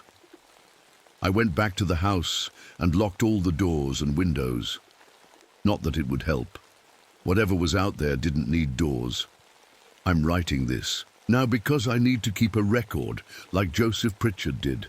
The sun is setting, and I can feel them watching me from the trees, the tall, thin figures with too many joints. The hungry ones are coming closer. And I don't think the survey team is coming back. I don't know how long I've been awake now. 2 days? 3? The sun rises and sets, but time feels wrong here. I catch myself staring at the wall for what seems like minutes, only to see hours have passed on my watch. Last night, I found coal dust on my clothes when I woke up. My boots were caked with mud, even though I was sure I'd left them clean by the door. I checked my little notebook where I've been keeping track of things. I'd lost 8 hours. I set up my old tape recorder near the bed. If I was sleepwalking, I wanted to know where I was going and what I was doing. The next morning, I played the tape back. For the first few hours, there was just the sound of me breathing in my sleep. Then rustling, the creak of the bed, footsteps, the sound of the front door opening and closing. 3 hours of silence followed, then the door again, footsteps, the bed creaking, and voices, not mine, whispering, too quiet to make out words. I never heard them while I was sleeping. I rewound and turned up the volume as high as it would go. The whispering became clearer. Almost ready, one voice said. The hollowing is beginning. He is accepting us, another replied. Soon he will be ready for the change. I dropped the recorder like it had burned me. Those voices hadn't been in my room. They'd been in my head. That's when I noticed my hands. Thin black lines were spreading under my skin like veins filled with ink instead of blood. They didn't hurt, but when I touched them, they were hard, like tiny wires had been implanted under my skin. My fingernails had changed too. They were darker, harder. When I tapped them against the table, they sounded like stone, not nail. I had to know what was happening to me. I took a knife and made a small cut on my forearm, just enough to draw blood. What came out was red at first, then darkened to black as it hit the air. It smelled like coal dust. I had to get out of there. I gathered some supplies and tried to hike out, thinking I could climb around the landslide. I made it about a mile into the woods before I found them. The shells. There was a clearing I'd never seen before, even though I'd walked these woods for months. In the center was a circle of standing figures that from a distance looked like people.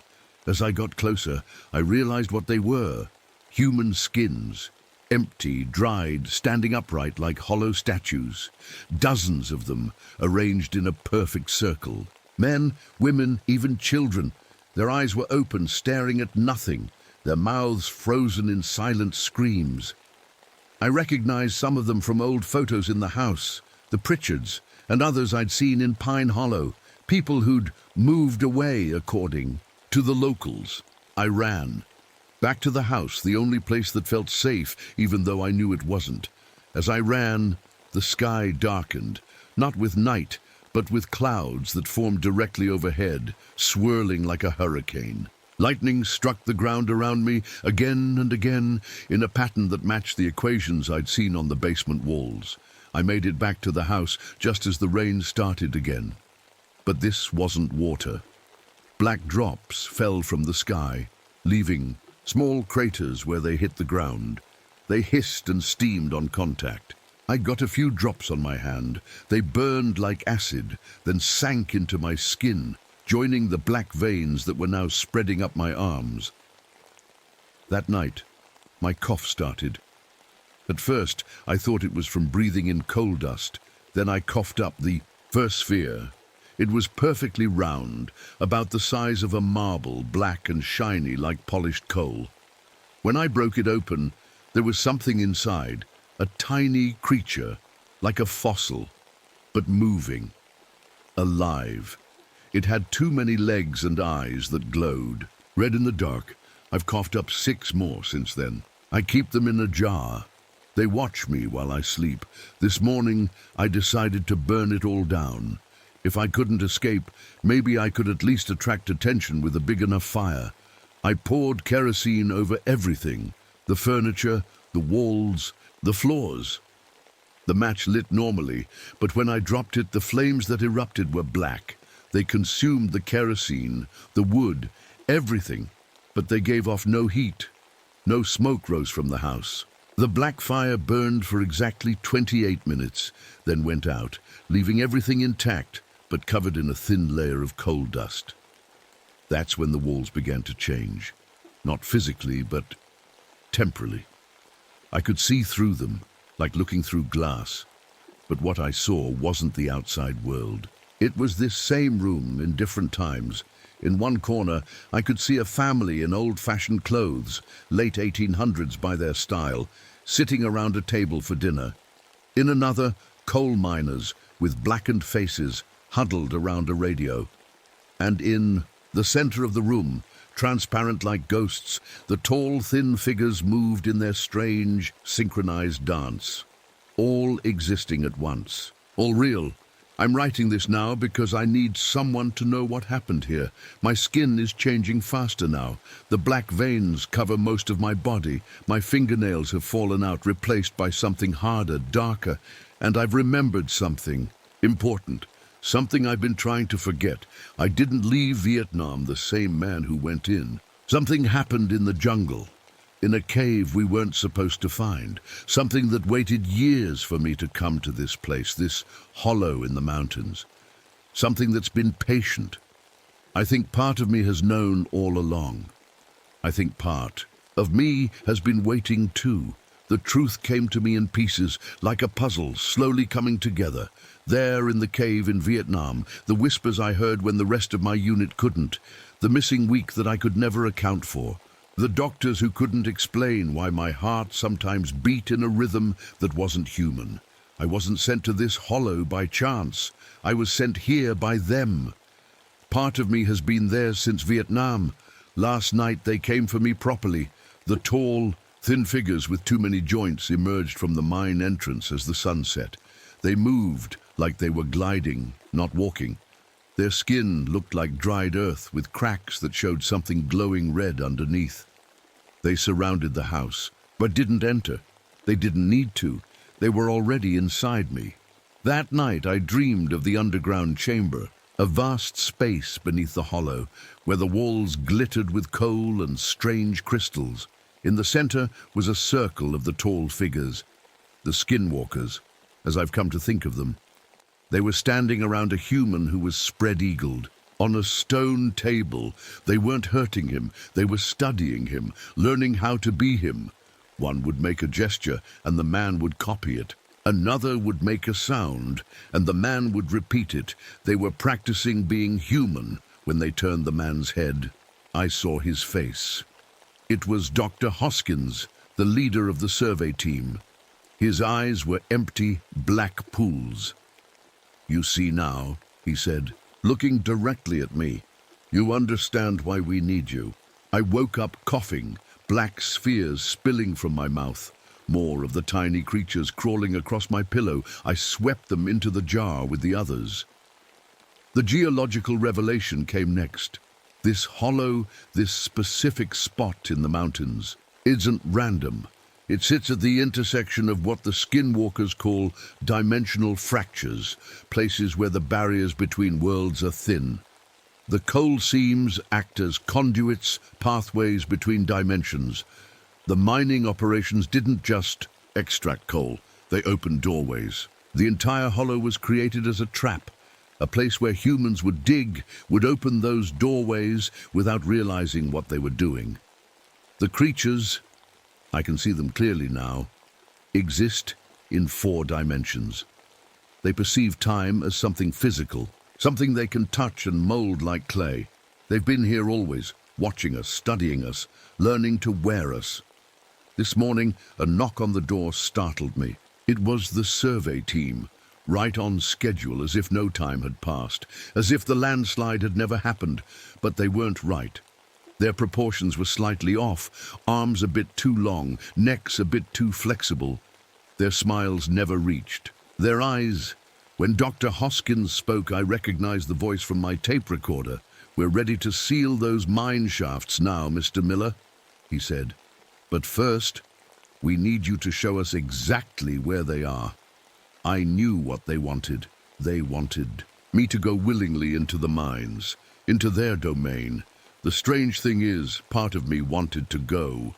I closed the door in their faces and ran to the basement room with the equations. There had to be something there, some way to fight them. The Pritchards had lasted for years before they were taken. How? I found a chest hidden under the floorboards. Inside was a book much older than Joseph Pritchard's journal. It was written in several languages, English, Latin, and something that looked like Chinese. The sections I could read described rituals that ancient cultures had used against those who walk between, binding rituals to trap them in their own dimension. Looking at those pages, I realized I'd been thinking about this all wrong. I wasn't just a victim, I was an anthropologist. I had studied how cultures around the world dealt with the unexplainable. I had knowledge they needed. As the sun set, I gathered what I needed for the ritual. Salt, iron nails from the shed, coal, dust, my own blood. I drew the symbols from the book on the floor of the living room, positioning them exactly according to the measurements in the notebook. Outside, the skinwalkers were gathering. I could feel them watching me through the windows. The ritual needed to be performed at midnight, when the barrier between dimensions was thinnest. As the hour approached, my transformation accelerated. The black veins spread across my face, my teeth loosened in my gums. At exactly midnight, I began the chant from the book. Words in languages I'd never spoken flowed from my mouth as if I'd known them all my life. The symbols on the floor began to glow with a dull red light. The same light I'd seen in the cracks of the skinwalker's skin. That's when they made their offer. A voice spoke directly into my mind. Not threatening, but calm, almost kind. "We can show you everything," it said. "The true nature of the universe, the spaces between spaces. All you have to do is let us in completely, accept the hollowing, become one with us." Images flooded my mind. Stars being born, galaxies colliding, dimensions folding into each other like origami. Knowledge beyond anything a human mind could comprehend. All I had to do was say yes, and God help me, I was tempted. In that moment of temptation, with the universe laid bare before me, I almost said yes. Almost. But something stopped me. A memory of who I was before, the part of me they hadn't been able to hollow out in that cave in Vietnam, the part that still belonged to humanity. I completed the ritual. The symbols on the floor flared bright as the sun. The windows shattered. The very air seemed to tear open like fabric being ripped apart. For a moment I saw everything, every possible reality layered on top of each other. In one, I never came to this hollow. In another, I said yes to their offer.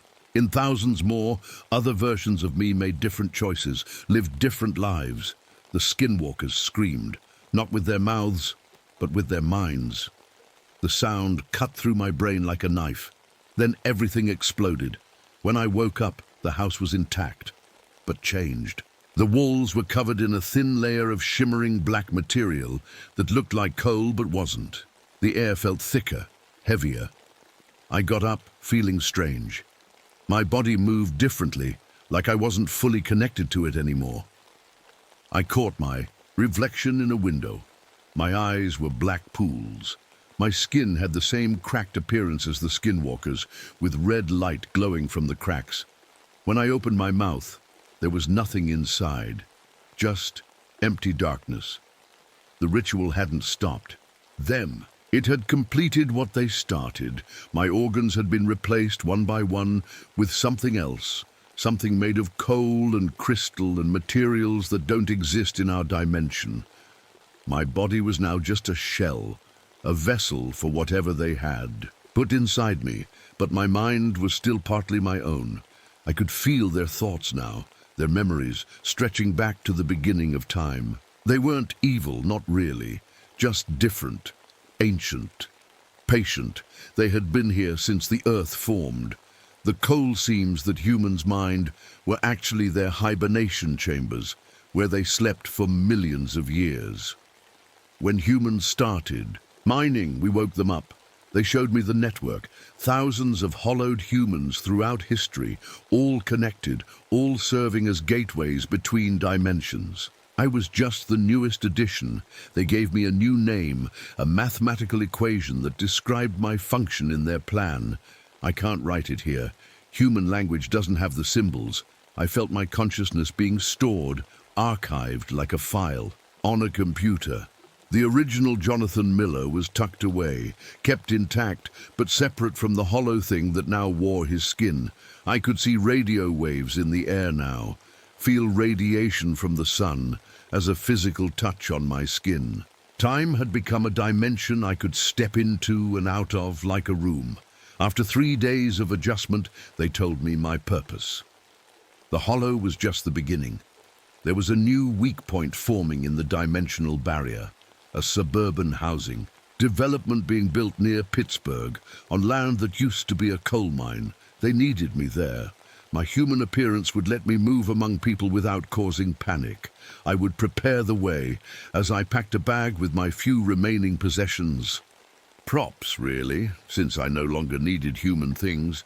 I found Joseph Pritchard's journal, I added my own final entry, though I doubt anyone will ever read it. The following week, a team of paranormal investigators arrived at the Hollow. They'd heard rumors of strange happenings, lights in the sky, impossible measurements. I watched them from the trees, my new body perfectly still in a way no human could manage. They found nothing, of course. We had cleaned up all evidence. Just an empty house with some odd equations on the wall. Nothing worth following up on. As they were leaving, I approached them, smiling with my human face, moving my human limbs in ways I remembered humans moved. "You folks looking for the old Miller place?" I asked, my voice a perfect imitation of a local accent. "I'm Jim Thomas, local historian. Been meaning to check out that old homestead myself. Mind if I tag along?" They welcomed me into their group. As we walked back to the house, I felt the hunger stirring inside me. Not my hunger. Theirs. These investigators would make excellent vessels. Young, strong bodies, minds full of knowledge about the paranormal. Perfect for our needs. The hollowing would begin again, and somewhere deep inside me, trapped in a space between dimensions, a fragment of Jonathan Miller remains aware, unable to warn anyone, unable to stop what's happening, forced to watch as his body is used to hollow others, experiencing every possible version of hell simultaneously, forever. End of journal. The above document was found in an evidence box relating to the disappearance of a paranormal investigation team in West Virginia, 1972. All 5 members of the team vanished without a trace. Local authorities discovered their empty vehicle at the entrance to an abandoned mining road, but no bodies were ever recovered. The journal was the only evidence found at the scene. The case remains unsolved. My name is Catherine Reynolds. I'm 35 years old, and I take pictures of wild animals for a living. Pretty cool job, right? I've spent years chasing the perfect shot, sometimes putting myself in danger just to get it. My friends say I'm obsessed, and maybe they're right. When I heard about an old fire lookout tower deep in the Olympic Peninsula rainforest that I could rent for 6 months, I jumped at the chance. The tower sits on a mountain peak over 6,000 feet high, with views that stretch forever across one of the oldest forests in America. Perfect for my new photography project. The ranger who handed me the keys looked worried. It's an 18-mile hike to reach the place, and autumn storms are coming. You sure about this, Ms. Reynolds? I just smiled and patted my backpack. I've got my satellite radio for weekly check-ins. I'll be fine. He didn't look convinced. Just so you know, reception is spotty up there, even with that fancy equipment. I didn't care. The isolation was exactly what I wanted. No distractions, no editors breathing down my neck, just me and my cameras for 6 glorious months. The hike up was brutal. By the time I reached the tower, my legs felt like jelly and my lungs burned from the thin air. But the view, oh, the view was worth every painful step. Ancient trees stretched in every direction, their tops swaying like dancers in the breeze. I could almost feel the age of this place pressing against me. My first week was peaceful. I set up my equipment, 3 professional cameras, time-lapse, gear and trail cams to catch wildlife movements. I arranged my small living space in the tower, a cot, a small stove, food supplies that would last months, and solar panels to keep my equipment charged. On my 8th day, I hiked deeper into the forest than before. That's when I saw the first strange thing. Weird structures made of branches, woven together in perfect circles and triangles. They hung between trees like Christmas ornaments, too perfect to be natural. I took dozens of pictures, wondering if some hiker had made them, though that seemed unlikely this far from any trail. "Hello?" I called out, my voice swallowed by the dense trees. Nobody answered. That night, reviewing my photos, I noticed something odd. There were strange lights in some shots, not lens flares or dust spots, but actual glowing orbs floating between trees. and in the background of 3 different pictures, I could make out what looked like a tall, thin shadow standing upright. I checked and double-checked my lenses, thinking it must be some kind of camera error. It wasn't. I decided to set up a time-lapse camera pointed at a patch of undergrowth I'd cleared for better wildlife viewing. The next morning, watching the footage nearly stopped my heart. The plants had grown back completely overnight. The time-lapse showed them actually moving, reaching upward and outward at speeds plants shouldn't be able to move. I told myself there must be a scientific explanation. Maybe the soil was unusually rich here. Maybe the moisture levels were perfect for rapid growth. But deep down, I knew something wasn't right. The old ranger's words came back to me as I sat on the tower's small deck that evening, watching the sun set through a bank of gathering clouds. Before I left, he'd mentioned something about local legends. The Kinole people tell stories about this forest, he'd said, not quite meeting my eyes. They call them the Timber Giants, guardians of the old trees who hunt anyone who harms the forest. I'd laughed it off at the time. Now, watching darkness swallow the endless green canopy below me, I wasn't laughing anymore.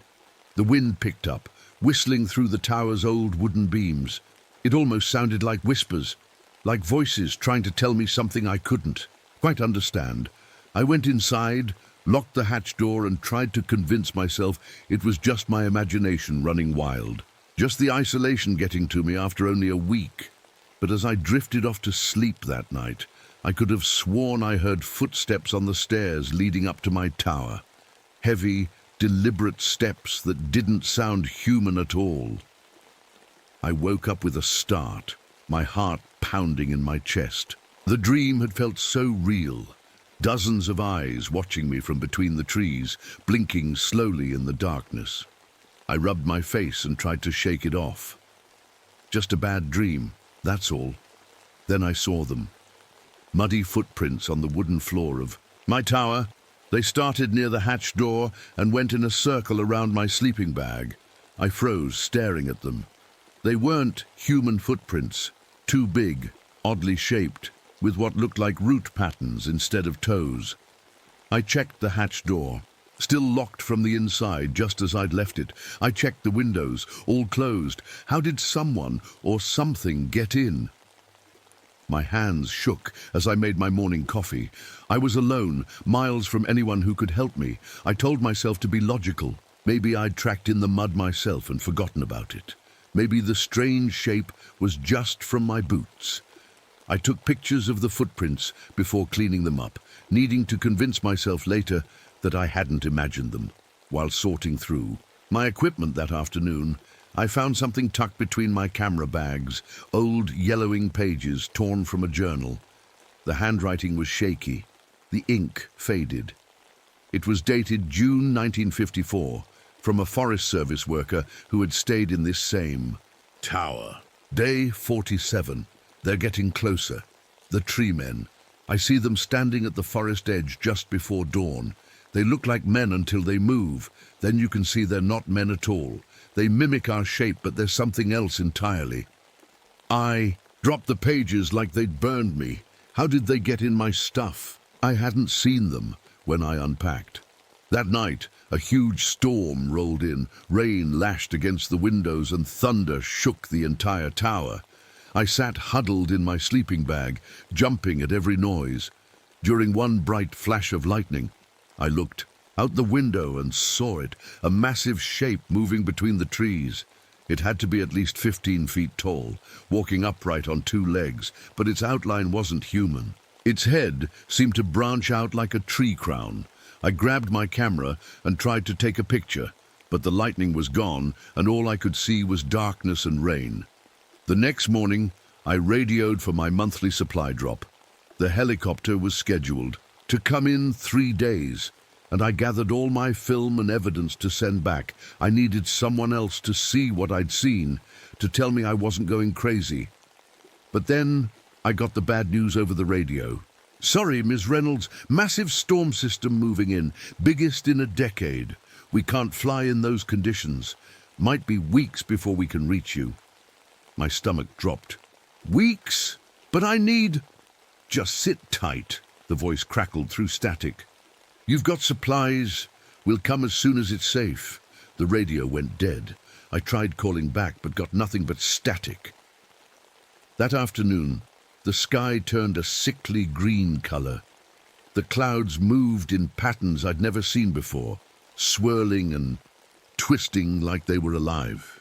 I checked my solar power system, making sure everything was charged before the storm hit, but something was wrong. The batteries were draining much faster than they should, even though I barely used them. By nightfall, I was down to emergency. Power only. I woke up in the middle of the night to strange noises. Using my flashlight, I crept to the small kitchen area where I kept my food. Everything was a mess. All my carefully organized supplies had been taken apart. Cans were open, their contents untouched. Bags of rice and pasta were emptied, the food arranged in a perfect spiral pattern on the floor. Pine needles were placed in a straight line, pointing exactly at the North Star through my window. Someone, or something, had been in my tower again. While I was sleeping, I picked up my satellite radio with trembling hands, desperate to call for help, but it was dead. The battery was completely drained, even though I'd charged it just yesterday. As the wind howled outside, I could have sworn I heard voices in it. They whispered my name, then started describing things only I could know. The name of my first pet, the blue bicycle I got for my 10th birthday, the time I broke my arm climbing a tree in my grandparents' yard. How could the wind know these things? I set up trail cameras around the tower, hoping to catch whatever was visiting me at night. The next morning I checked the footage. What I saw made my blood run cold. The trees had moved, not swaying in the wind, actually changing positions. The forest had rearranged itself overnight, trees shifting to block the trail that was my only way out. I tried to map my surroundings, marking key landmarks I could see from the tower. But each day, the distances seemed different. A distinctive rock formation that had been visible to the north was now somehow to the east. A small pond I could see from my window was gone completely. The forest was changing around me, shifting, like a living maze, and I was trapped inside it. I hadn't slept properly in days. Every noise made me jump. Every shadow looked like it was moving. I kept the hatch door locked and pushed my small table against it, but it didn't make me feel any safer. On the 5th night of the storm, I saw them clearly for the first time. Was sitting by the window watching rain pound against the glass when a flash of lightning lit up the forest. There at the edge of the trees stood 3 massive figures. They were shaped like people, but much, much taller, maybe 15 or 16 feet high. Their bodies weren't made of flesh, but of what looked like living wood and plants. Their arms were like twisted branches, their legs like tree trunks. Their faces were the worst part, not really faces at all, but patterns in bark that somehow formed eyes and mouths. I gasped, and they all turned at once to look up at my tower. I ducked away from the window, my heart racing so fast I thought it might burst. When I peeked out again, they were gone. But I knew what I'd seen. The timber giants from the Quinault. Legends were real. I took my best camera and set it to take pictures all night, hoping to catch them on film. In the morning, I looked through the shots and nearly dropped the camera. The images showed the creatures moving between the trees with perfect stillness, in between movements, like they could freeze completely and look exactly like normal trees. I tried to distract myself by organizing my remaining supplies. That's when I noticed the cuts on my hands. I'd scraped them on some equipment a few days ago, but instead of healing normally, small green twigs were growing from the wounds. The skin had healed around them, as if my body was accepting them as part of me. I tried to pull one out and felt a sharp pain shoot up my arm. The twig was somehow connected to me inside. I felt sick. The rain came down harder than ever that day. Water poured off the roof of the tower in sheets. Around noon, I noticed something brown washing out of the ground, about 50 feet from my tower. I used my binoculars to look closer and instantly wished I hadn't. The rain was uncovering what looked like a shallow grave. Bones were visible in the mud, human bones. But they were strange, changed somehow. Parts of them had turned to wood, with branches growing out from arm and leg bones. I counted at least a dozen skulls before I had to look away. The storm was getting weirder too. When I looked at it from above through my tower windows, I could see it formed a perfect circle, with my tower exactly in the center. The storm raged all around the edges, but was calmer directly above me, like an eye watching me. That night, my radio suddenly crackled to life by itself. But instead of the Forest Service, I heard the sounds of destruction, chainsaws cutting. Through trees, bulldozers pushing them over, men shouting. The sounds were so loud and clear it was like they were happening right outside. I ran to the window, but saw only darkness and rain. The sounds were coming only from my radio. Then I heard movement outside, lots of movement. In the darkness, I could make out dozens of the tree creatures surrounding my tower. They were agitated, moving quickly, looking up at the source of the chainsaw sounds.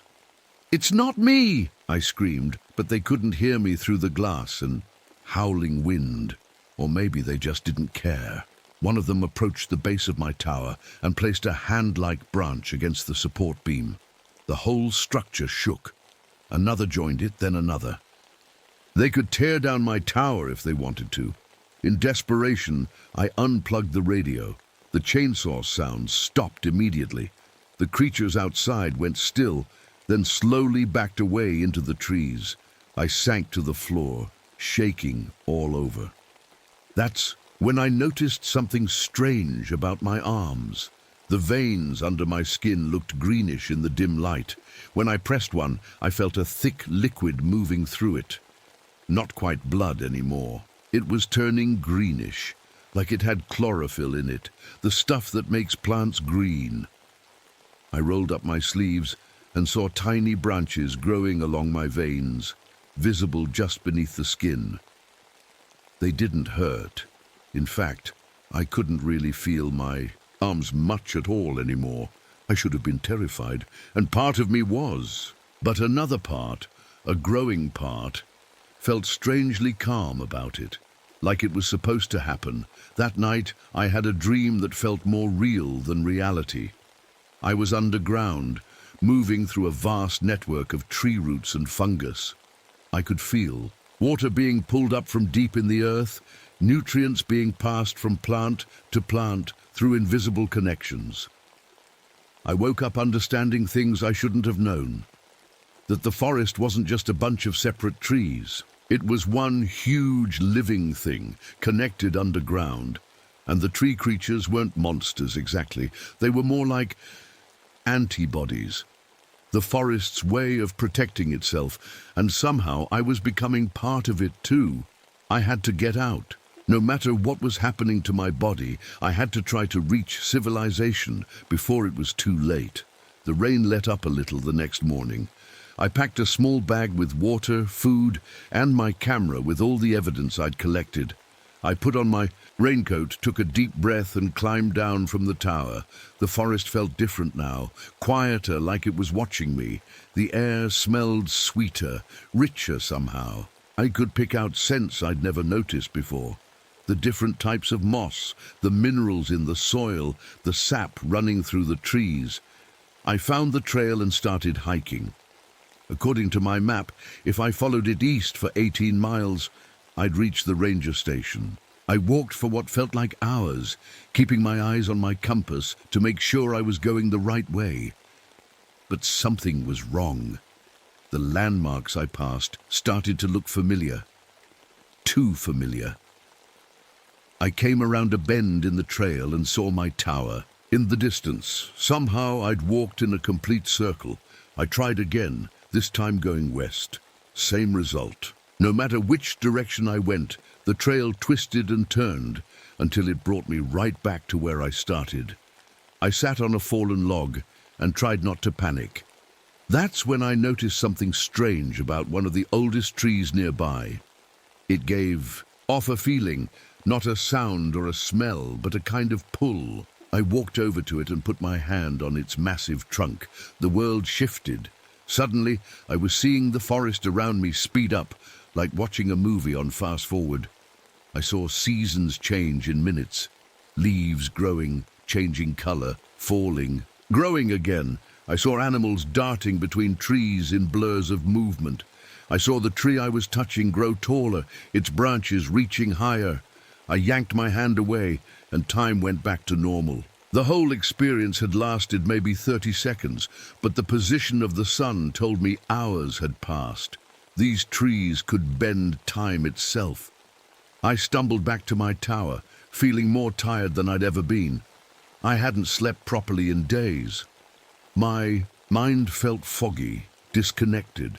As I climbed the stairs to my tower, I found myself stopping every few steps to scratch marks into the wooden railings. Strange symbols I didn't recognize, but somehow knew how to make. I only realized what I was doing when my fingernails came away bloody. Looking closer at the railings, I saw dozens of these symbols already carved there. I had no memory of making them. Inside the tower, I collapsed on my cot and finally slept. When I woke up, there was mud on my boots and pine needles in my hair. Had I gone outside again without knowing it? I went to the small mirror I'd brought and almost screamed at what I saw. Patches of my skin had turned rough and brown, like bark. My hair was falling out in clumps, replaced by a fine moss-like growth. My eyes had changed color too, from blue to a deep forest green, with patterns that looked like leaf veins. I heard the sound of helicopter blades in the distance and ran. To the window, heart soaring with hope. But when I looked out, there was nothing there. The sound came again, perfectly clear, but no helicopter. Then I spotted one of the tree creatures at the forest edge, its wooden mouth moving in exact sync with the helicopter sounds. It was mimicking the noise, perfectly imitating a rescue I desperately wanted. I sank to the floor, hope crushed.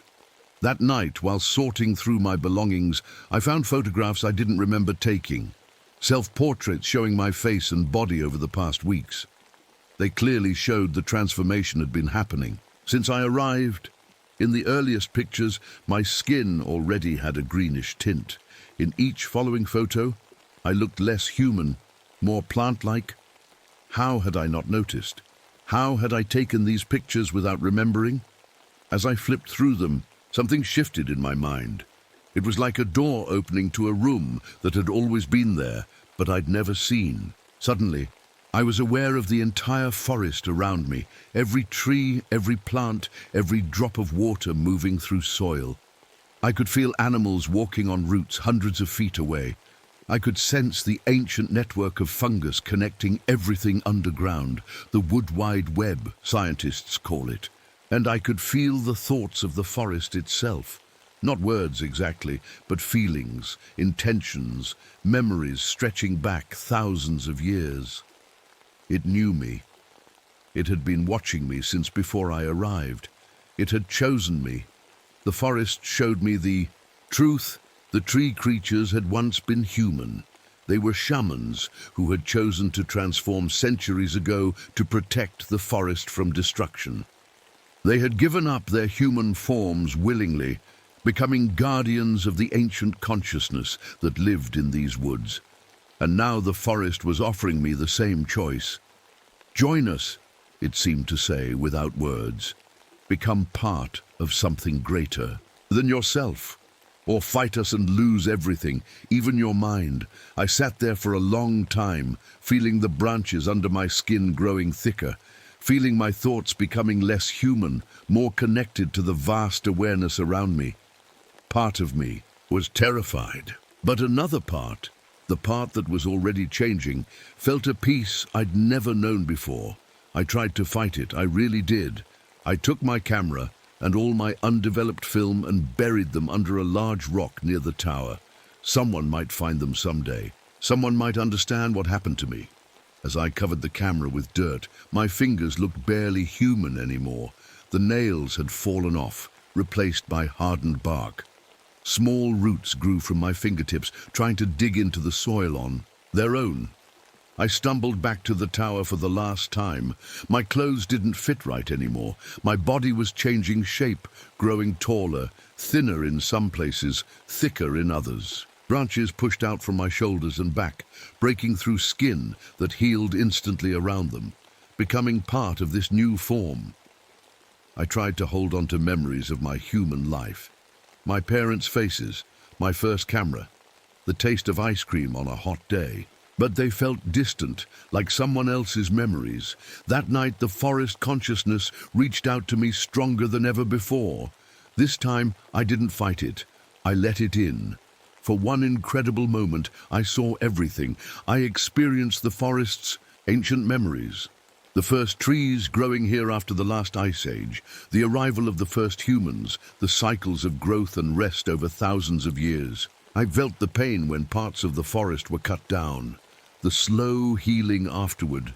Then my personal memories began to slip away, absorbed into the forest's vast history.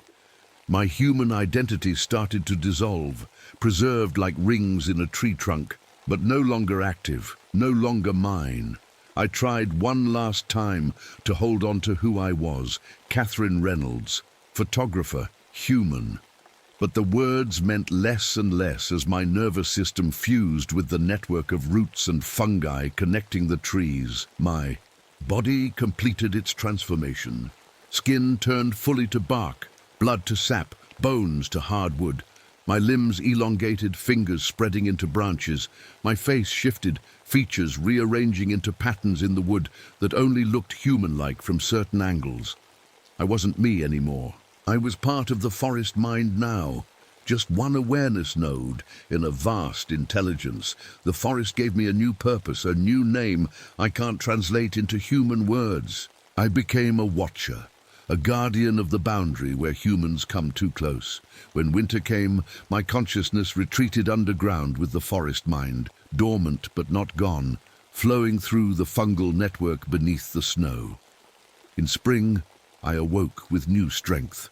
I was assigned to patrol the western edge, where logging companies were getting too close to the ancient heart of the forest.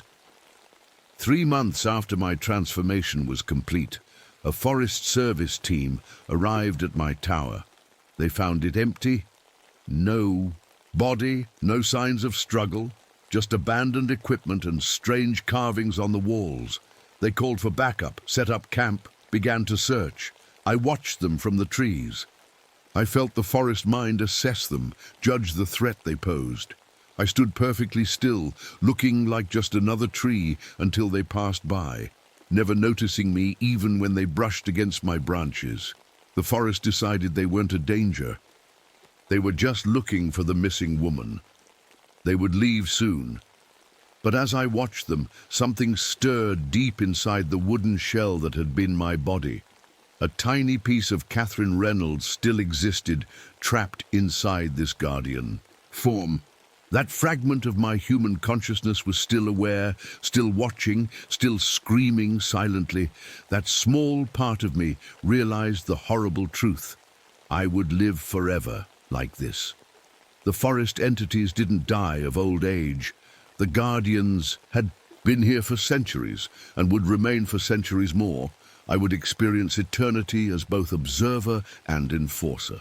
The human part of me would never completely disappear, just grow smaller and smaller, buried deeper and deeper under layers of the forest mind. When the search team left, my guardian form returned to its patrol. But somewhere deep inside, Catherine Reynolds wept for her lost humanity, for the eternal prison her body had become. Most of me didn't care anymore.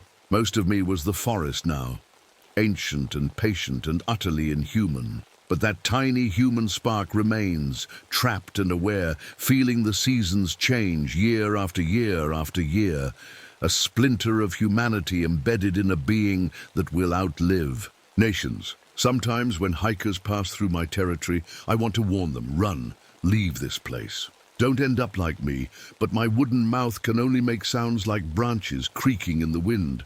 My root fingers can only weave warning symbols they don't understand. And so I watch and wait and guard the forest that consumed me. And somewhere, Deep inside, I remember what it was like to be human, to be Catherine Reynolds, to see the world through eyes that weren't made of knots in ancient wood. The forest grows, the seasons turn, and I remain, both guardian and prisoner, for all the endless years to come. My name is Michael Harrison. I'm 42 years old, and I've spent most of my life studying trees and forests. I'm what they call a forest ecologist. But before that, I was in Vietnam. The war. I don't like to talk about it much. Some things you see, they stick with you, they follow you home. It's September 1978, and I've just taken a job that most people would run from. 6 months at an old ranger station deep in the Wind River Mountains of Wyoming. Alone. Just me, my research equipment, and enough supplies to last through the winter.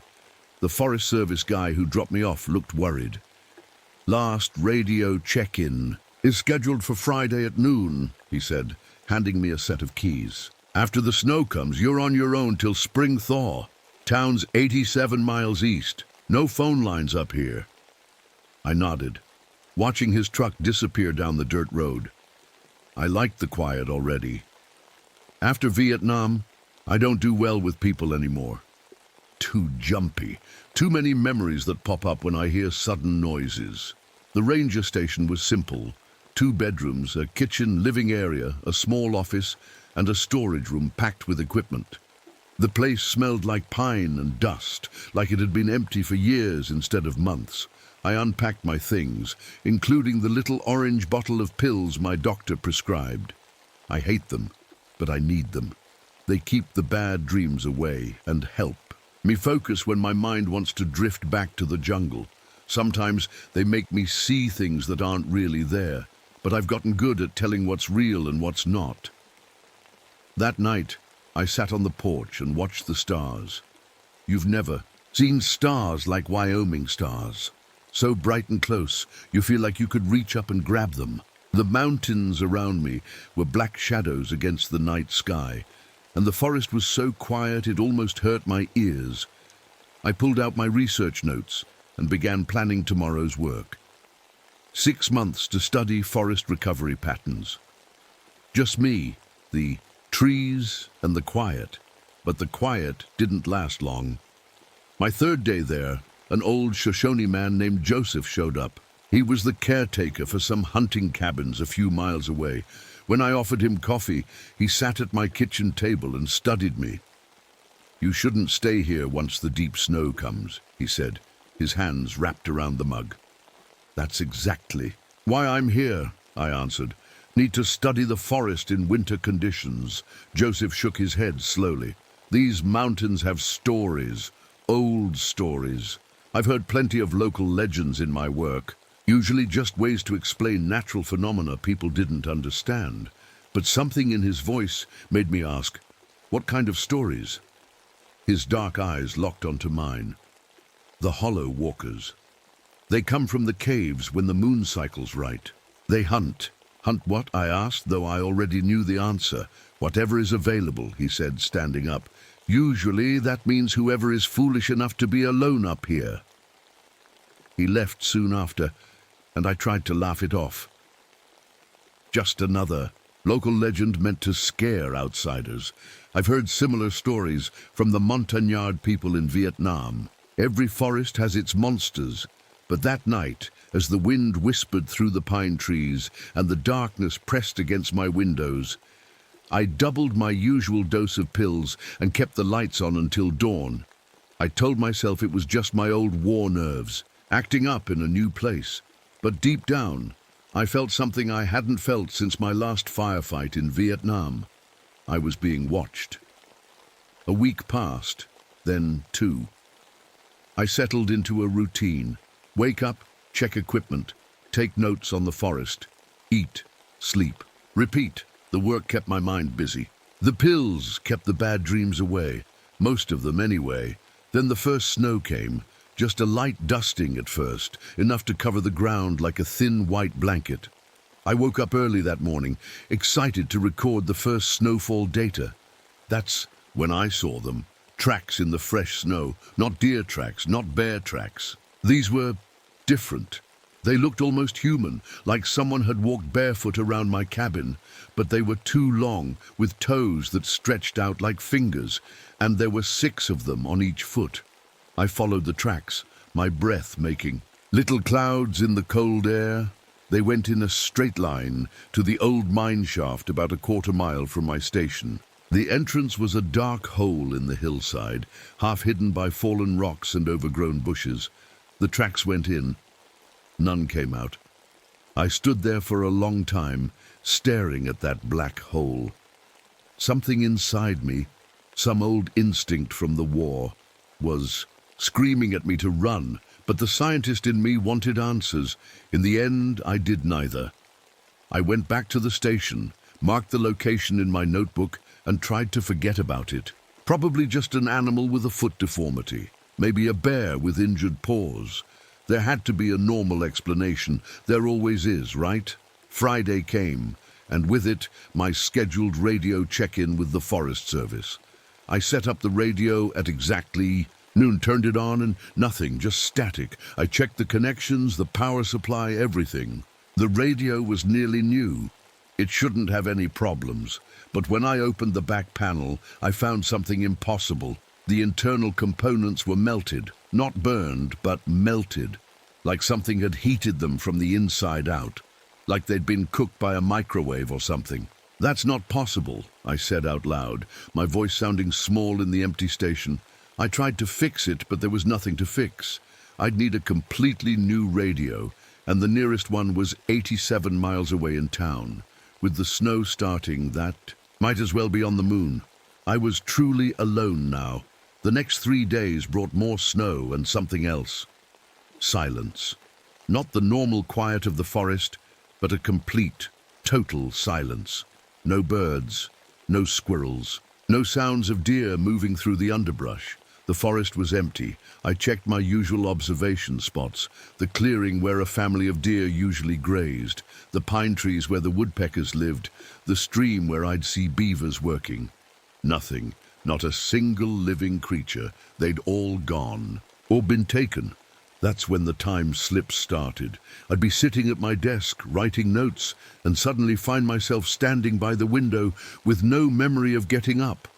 Or I'd head out to check my equipment and find myself at the edge of the forest, staring at the mine shaft entrance, not knowing how long I'd been there. At first I blamed my medication. Maybe I was taking too much, maybe not enough. I tried adjusting the dose, but the slips kept happening.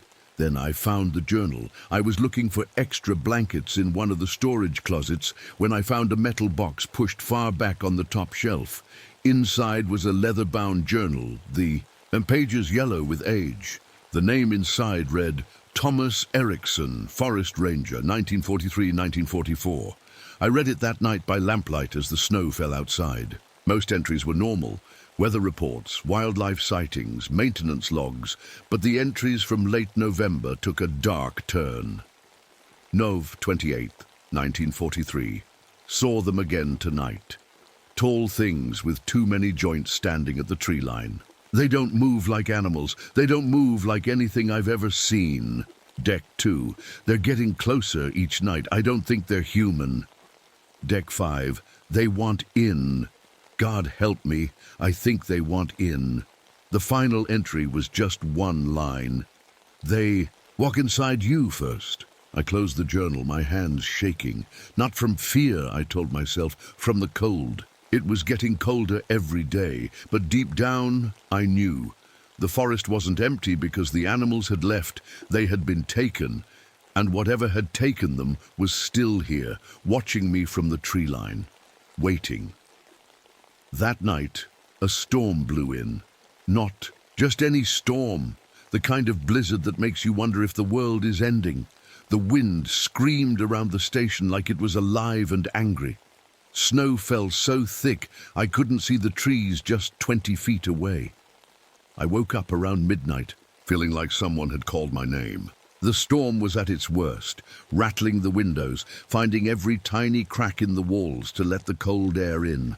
I got up to add wood to the stove, and that's when I saw it, through the kitchen window. Just for a second, lit up by the moonlight. Breaking through the clouds, a figure, standing at the edge of the clearing, tall, too tall, maybe 9 feet, pale white like the snow around it.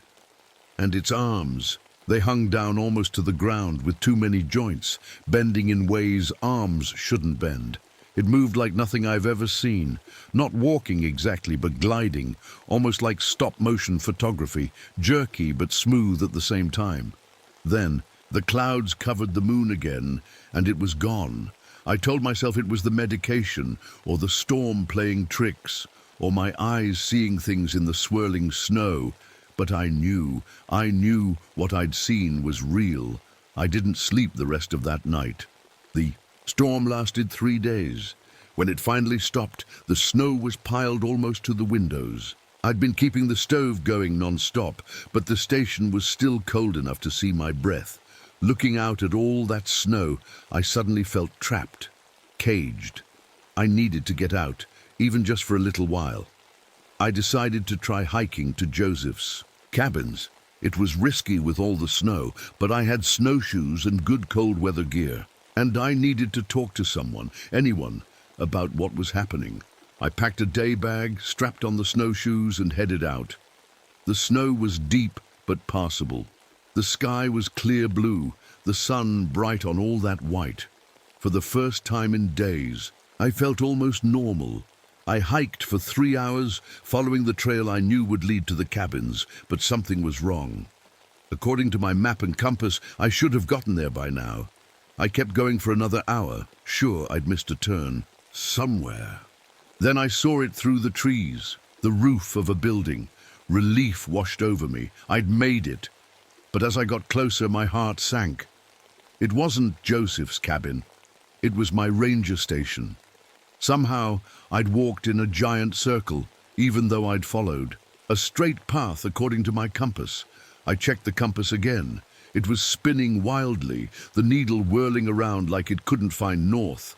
I tried again the next day, taking a different trail. Same result. No matter which direction I went, I somehow ended up back at the station. I was trapped. That night, the temperature dropped to 20 below zero. I woke up shivering, my breath a white cloud above my bed. The generator had stopped running. I rushed to check it.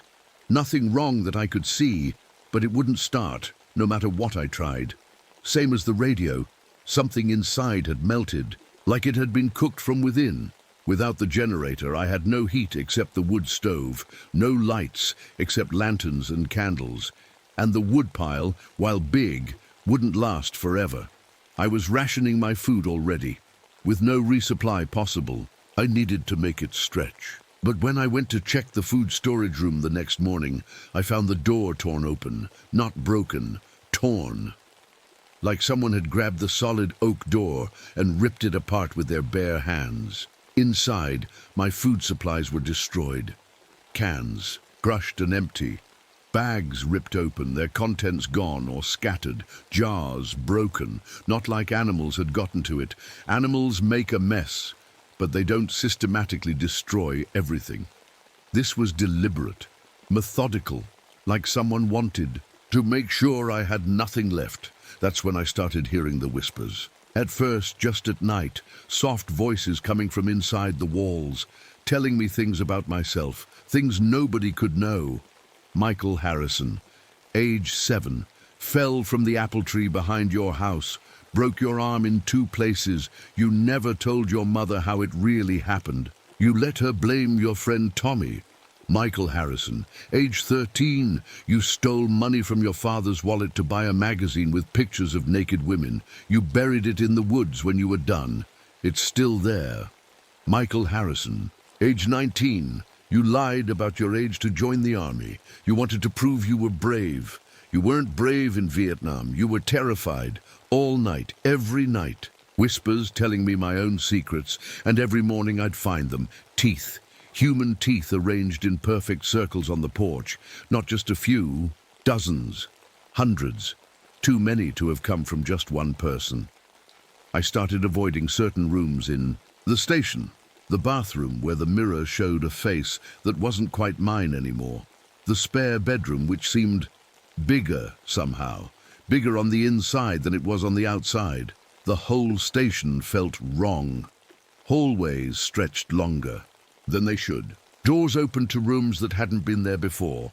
I hadn't slept properly in days. I was running out of food, running out of wood, running out of time, and every night they came closer, testing the windows, scratching at the walls, leaving. Frost patterns that spelled words in a language I'd never seen before, but somehow understood. Soon, they said. Soon. I stopped sleeping altogether. Couldn't risk it. Whenever I'd doze off, I'd wake to find long, pale fingerprints on the windows, frosted there like something, had been pressing against the glass, trying to get in. The fingertips were too long, the hands too narrow. 6 fingers, just. Like the footprints I'd found. After 3 days without sleep, I started seeing things, or maybe I was finally seeing what was really there. The walls would breathe sometimes, pulsing in and out like lungs. The floorboards would shift underfoot, like the whole house was alive. I barricaded myself in the supply closet with my remaining pills. Took more than I should have. I just needed to think clearly, needed to stay awake. My journal was open on my lap. I thought I was taking notes, documenting everything like a good scientist. But when I looked down, I saw I'd been writing the same. Phrase over and over, page after page, they walk inside you first. The same words from Thomas Erickson's journal, words I didn't remember writing. Something was happening to my body too. I was hungry all the time, a deep, gnawing hunger that none of my remaining food could satisfy.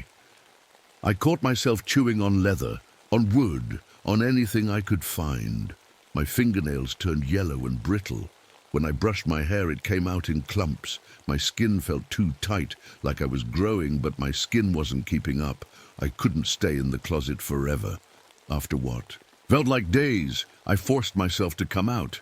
The station was quiet. Nothing moved in the shadows. For a moment, I thought maybe it was over, whatever it was. Then I noticed the bookcase in the living room was slightly moved, showing a crack in the wall behind it.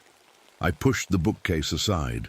There was a door there, a door that hadn't been there before, or that I somehow hadn't noticed in all my weeks at the station. I shouldn't have opened it. I knew I shouldn't, but I did. Inside was a small room, empty except for what hung on the walls. Skins, human skins, stretched out like canvas paintings, dozens of them, preserved somehow, arranged by size. The smallest were child-sized. I ran back to the main room, gagging, my mind racing. I needed to leave now. Station, supplies, research, none of it mattered. I needed to get out. But outside, the blizzard had started again. Only this wasn't a normal storm. The snow wasn't falling. It was rising, floating, upward from the ground to the sky against gravity outside certain windows. Outside others, it fell normally. The world wasn't working right anymore. That's when the radio, the broken, melted radio that hadn't worked in weeks, suddenly crackled to life. Voices came through the static, voices I recognized. Harrison, check. You're 6, they're flanking us. Medic, we need a medic over here. Oh God, Harrison, help me. I can't feel my legs. The voices of men from my unit in Vietnam, men who had died there while I survived. They knew. Whatever they were, they knew what haunted me. They were using it against me. I smashed the radio with a fireplace poker again and again until it was just broken pieces. The voices stopped, but the damage was done. They were in my head now. The whiteout conditions outside got worse. I couldn't see more than a foot past the windows.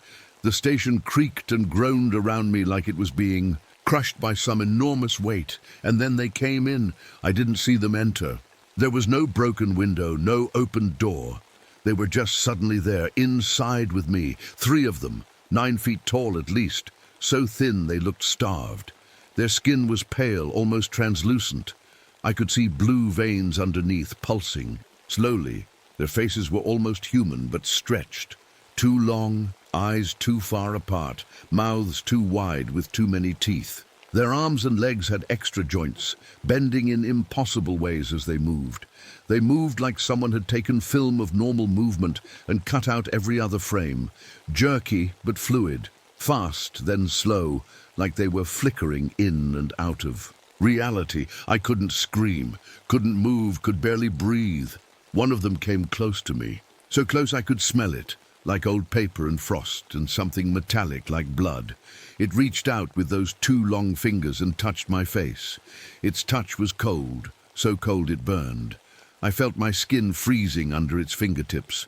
And then it spoke, not with its mouth, but inside my head. "We have been patient, Michael Harrison." I found my voice then, a whisper. "What do you want?" The creature tilted its head at an angle that would break a human neck. "Want? We do not want. We prepare." "Prepare what?" I asked, though part of me already knew the answer. "You." In that moment, I understood. They hadn't been hunting me, hadn't been trying to kill me. This, the isolation, the cold, the hunger, the fear, it was all preparation. Like a chef tenderizing meat before cooking it. I wasn't their prey. I was becoming one of them. I don't know how I got away from them that night. Maybe they let me go. Maybe they weren't ready to finish what they'd started. All I remember is running to my bedroom, locking the door and pushing my dresser against it. I coughed all night, each cough bringing up something hard. When I looked in my hand, I saw small fragments of bone. Not mine, too old, yellowed with age. Like the bones I'd glimpsed under the floorboards earlier, bones I'd tried to convince myself were animal remains.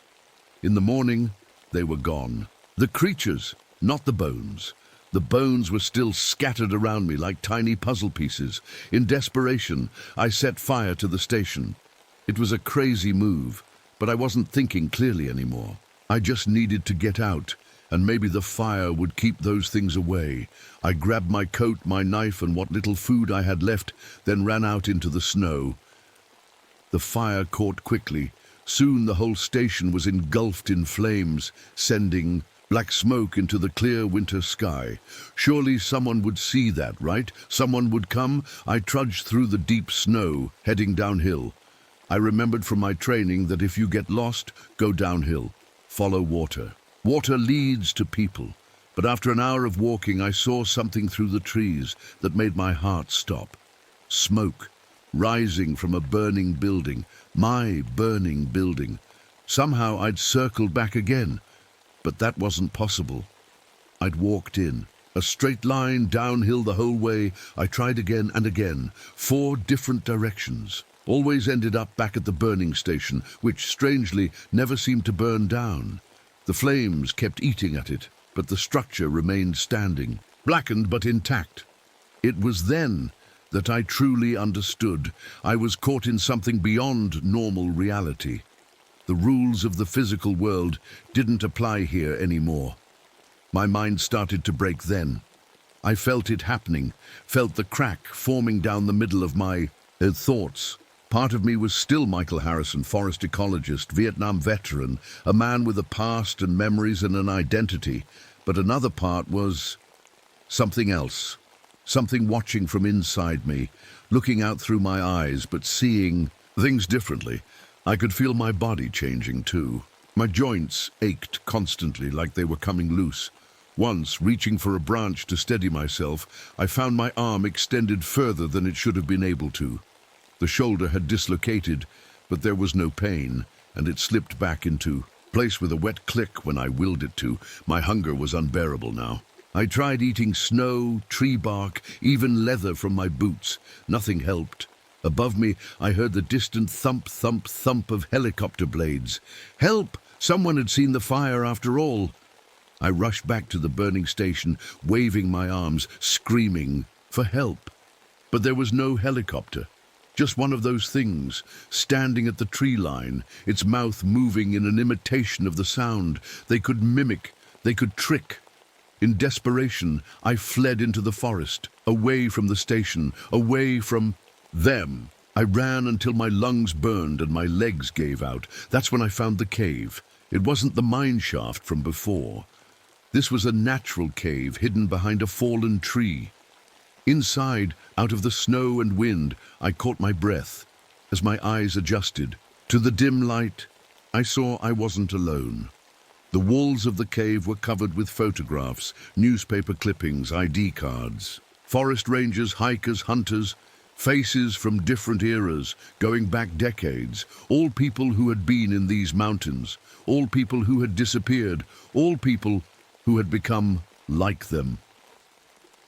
In the center of the cave was a body, not dead, not exactly, but not alive either, a park ranger according to his uniform.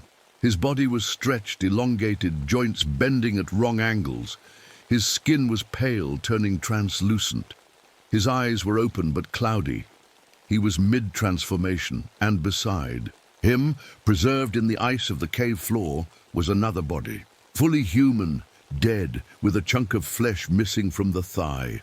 The hunger hit me then, stronger than ever before. My stomach twisted painfully, my mouth watering as I stared at that body in the ice. One of the creatures appeared at the cave entrance, not blocking it, inviting me deeper in.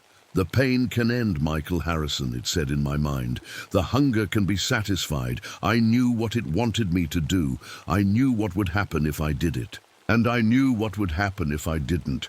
A slower, more painful transformation.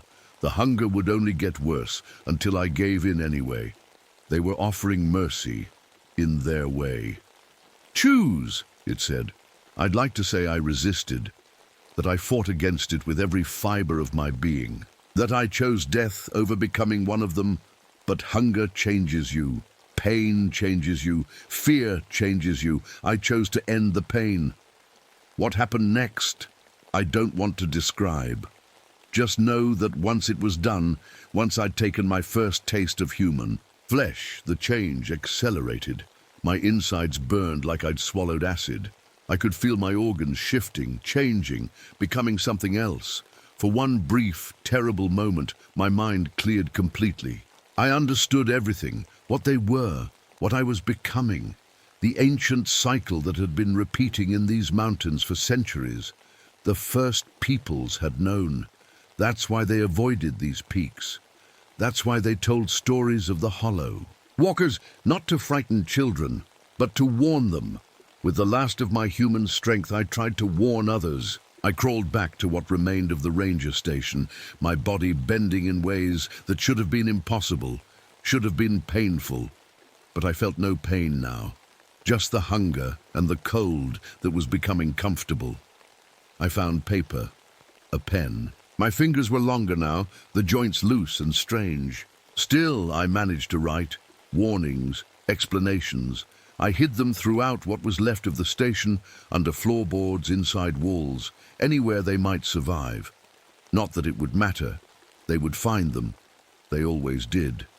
As I worked, the station changed around me. Walls folded in on themselves. Rooms shrank or expanded. The ceiling rose until I couldn't see it anymore, just darkness above me. The floor tilted at impossible angles, yet somehow I could still walk on it. My human mind couldn't understand what was happening, but my new mind, the one growing stronger every minute, understood perfectly. Reality itself was changing. Or maybe I was just finally seeing it as it truly was. The transformation accelerated. My body stretched like taffy, bones cracking and reforming. My skin pulled tight, then loosened as I grew taller. The pain should have been unbearable, but it felt right somehow, natural, like a butterfly emerging from its cocoon. When it was done, I stood 9 feet tall. My arms hung to the floor, new joints allowing them to bend and fold in ways human arms never could. My skin had turned pale, almost see-through, and I was hungry. So hungry. But something new came with the physical change. I could see differently now. The darkness was full of colors I'd never seen before. I could see heat, the warm glow of animals hiding deep in their burrows under the snow.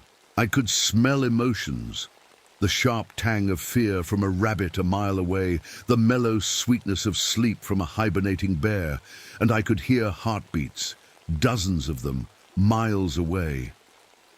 The sound called to me, made my mouth water. But the strangest change was in my mind. I wasn't alone in there anymore. I could feel others, dozens, hundreds of others, the collective thoughts of all the Hollow Walkers stretching back centuries. Each had been human once. Each had gone through what I had. Gone through. Welcome, brother, they whispered in my mind. Welcome to the hunger that never ends. Through their memories, I saw everything. How they hibernated deep in the caves when spring came, emerging only during the coldest, darkest months. How they chose their targets carefully. Isolated individuals, usually people who wouldn't be missed right away, people like me.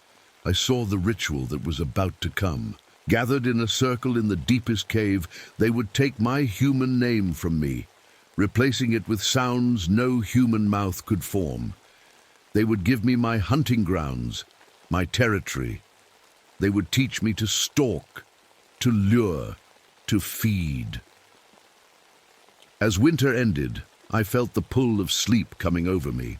The others were already retreating into the cave system, finding the cold, dark places where they would rest until the next winter.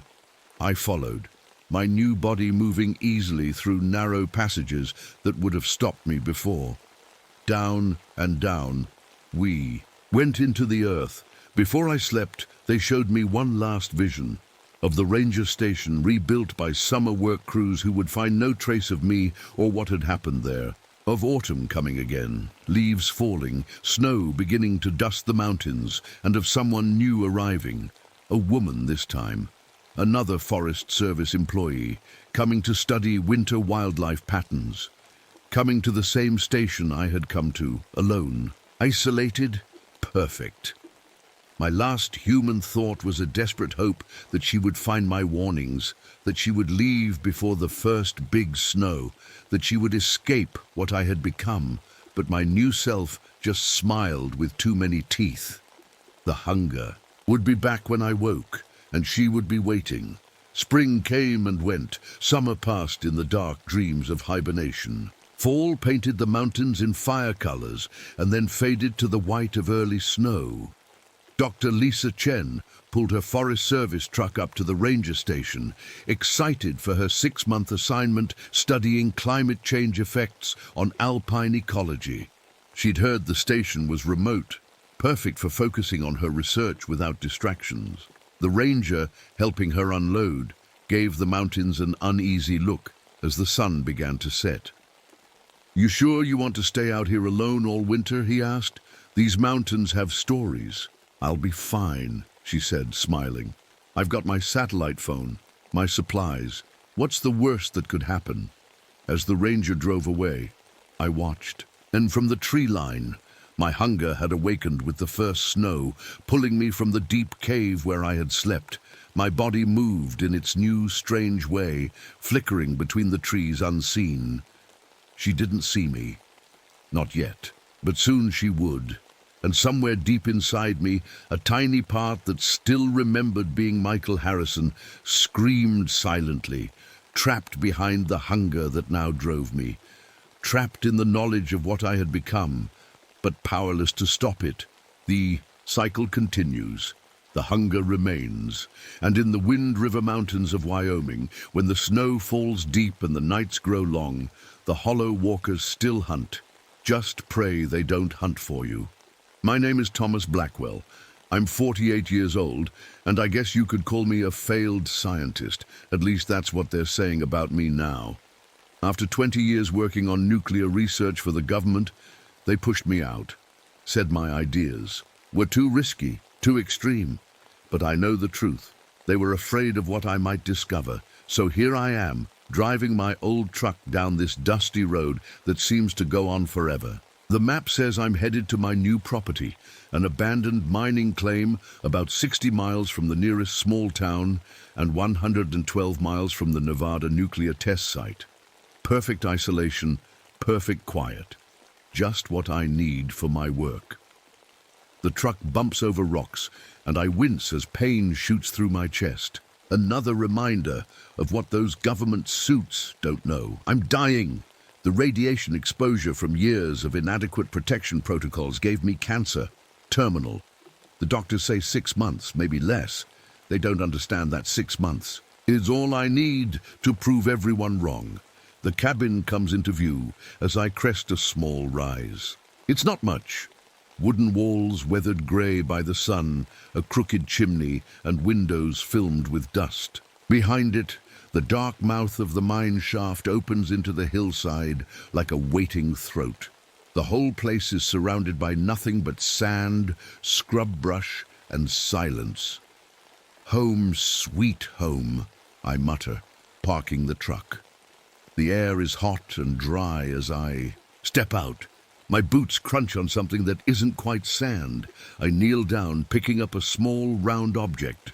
It's smooth and cool to the touch despite the desert heat, a perfect sphere of glass about the size of a marble. That's strange. I hold it up to the sun and notice something even stranger. There seems to be a shadow inside it, a tiny, dark shape that shifts when I turn the sphere. I pocket it and continue unloading my equipment. 2 weeks into my stay, and the Shimmer Basin is living up to its odd reputation. I've collected dozens of glass spheres from around the property. The locals in town, the few I spoke to before settling in, called this place Shimmer Basin and warned me about compass failures and strange lights. The old prospector who sold me the claim mentioned that even though there's a good water source, here the native tribes refuse to settle in this valley. Superstitious nonsense, I say to myself as I set up my Geiger counter near the mine entrance. But when the needle starts swinging wildly from background radiation levels to impossibly high readings, then dropping to negative values that shouldn't even be possible, I'm not so sure anymore. I've also discovered areas of the desert that don't make any sense. Perfect circles, about 10 feet across, where the temperature drops by 30 degrees. Step in, cool relief. Step out, burning heat. No shade, no wind difference, no explanation. My scientific mind is both troubled and thrilled by these anomalies. Maybe this is why I was drawn here, not just for isolation, but because there's something here worth studying. It's been a month now. The déjà vu episodes started last week. Not the vague feeling that I've experienced something before. This is different. I'll be working at my desk, and suddenly I know exactly what's going to happen in the next few minutes. The pen will roll off the table. The wind will kick up dust that forms a spiral outside the window. The generator will sputter 3 times before catching, and it all happens exactly as I foresee it. Last night, I found a journal hidden beneath loose floorboards in the cabin. The dates inside are from 1932-1934, written by a man named Edwin Hayes. The last entries describe glass men who walk through walls that appeared after an earthquake. His handwriting becomes increasingly erratic, and the final page is just the same phrase repeated over and over. They bend the light, they bend the light, they bend the light. I told myself it was the ramblings of a desert-mad prospector. But that was before this evening. I was watching the sunset, noting how the light fractured across the landscape in unusual patterns when I saw it. At first, I thought it was a heat mirage, a ripple in the air about the height and shape of a person. But as I shifted position, light caught it at a different angle, and for just a moment, I could see it clearly. A humanoid figure, completely transparent except for the faintest crystalline structure, like a man made of glass. It stood at the edge of the property, unmoving, watching me. When I blinked, it was gone, but I know what I saw. I'm a scientist. I don't believe in ghosts or monsters. There must be a logical explanation for all of this. The spheres, the temperature anomalies, the figure. Perhaps it's related to the nuclear testing. Perhaps the radiation is affecting my perception. Or perhaps I've discovered something that no one else has documented before. Tomorrow I'll run more tests. I've set up monitoring equipment around the property and taken samples of the glass spheres for analysis. If there's something here beyond our current scientific understanding, I'll find it. I have to. Time is running out for me. As night falls, across the desert, I sit on the cabin porch, rolling one of the glass spheres between my fingers. Inside it, the shadow seems to move of its own accord, as if watching me in return. I thought help had finally arrived when I heard the helicopter. The sound cut through the quiet desert morning like a gift from heaven. I grabbed my signal mirror and ran outside, waving it frantically to catch the sunlight. The military chopper was flying low, close enough that the pilot should have easily seen my signals. For a moment, it seemed to turn toward me. My heart leaped with hope. Then something impossible happened. The helicopter didn't just change course, it moved in a way that helicopters can't. It was like the air bent around my property, curving. The helicopter's path away from me in a smooth arc that defied normal flight. 1 second it was heading straight for me. The next, it was moving away as if my little patch of desert didn't exist. That's when I knew for sure. Something was very wrong with this place. The next morning I decided I needed supplies and human contact. I hadn't been to town in over a month, and my food was running low. I packed up my truck and started the long drive out. The dirt road stretched straight ahead through the desert, nothing but sand and scrub on either side. I should have reached the highway in an hour, but after driving for 3 hours, I saw my cabin up ahead. "That's not possible," I whispered. I turned around and tried again, same result. No matter which direction I drove, the road always looped back to the cabin, even though I never turned around. I pulled over and got out, my legs shaking. The sun beat down overhead as I tried to make sense of what was happening. Was I losing my mind? Was the cancer spreading to my brain? I used my compass to check directions, but the needle just spun in circles, never settling. It was as if normal rules didn't apply here anymore, as if I was trapped in a bubble of altered reality. So I walked straight away from the cabin for 2 hours, keeping the sun at my back as a guide.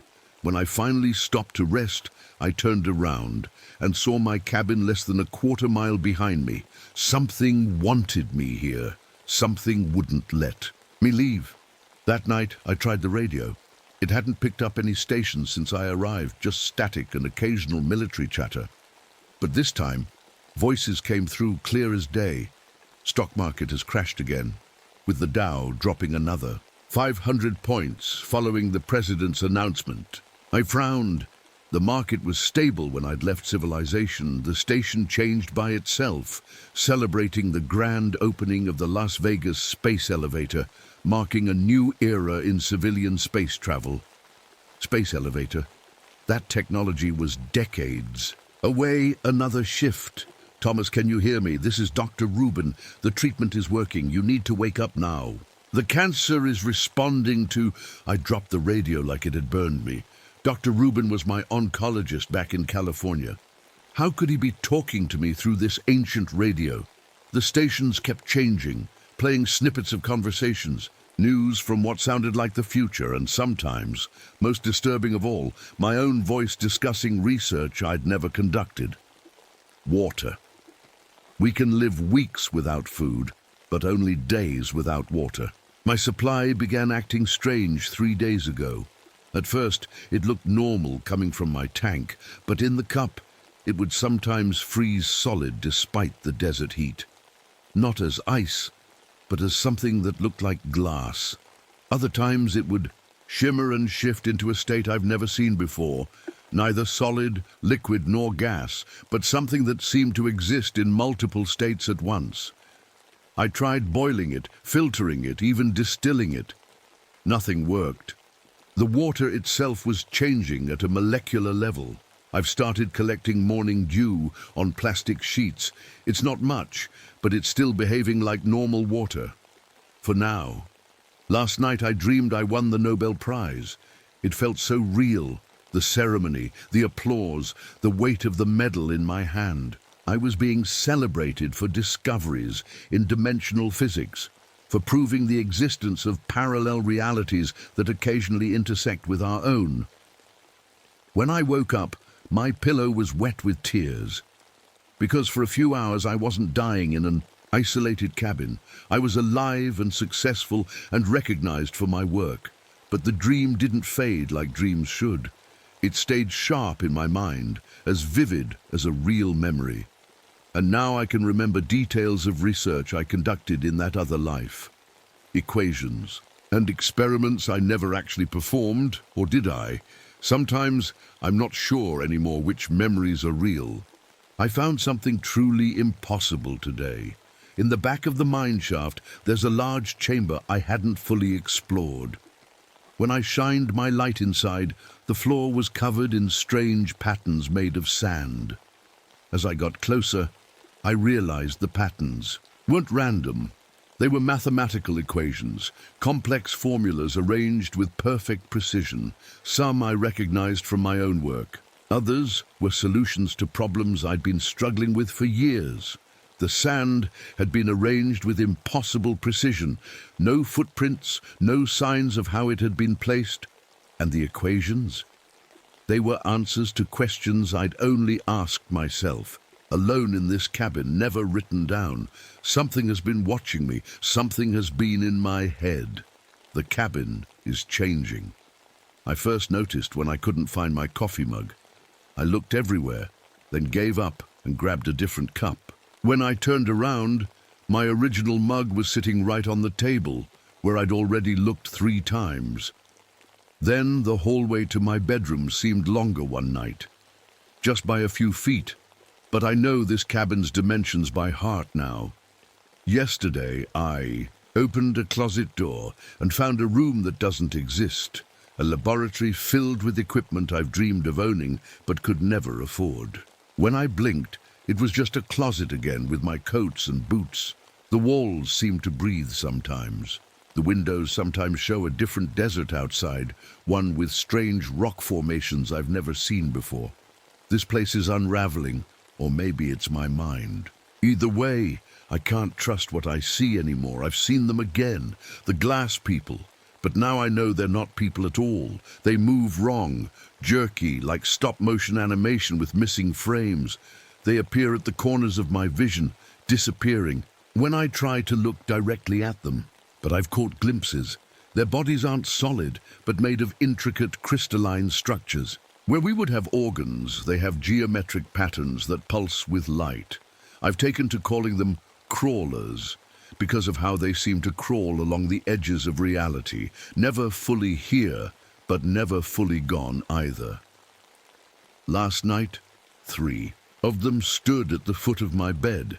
I pretended to be asleep, watching through nearly closed eyes. They didn't speak, not with words.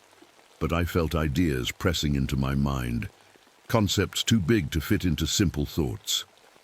They're interested in me. I'm an experiment to them, just as they are to me. I haven't slept in almost 3 days, so the coffee ran out, so I've been taking my old stimulant medications to stay awake. I'm afraid of what might happen if I close my eyes now. The lack of sleep is making me see things, or maybe it's helping me see what's really there. The sand is alive. Tiny particles floating in the air, catching the light.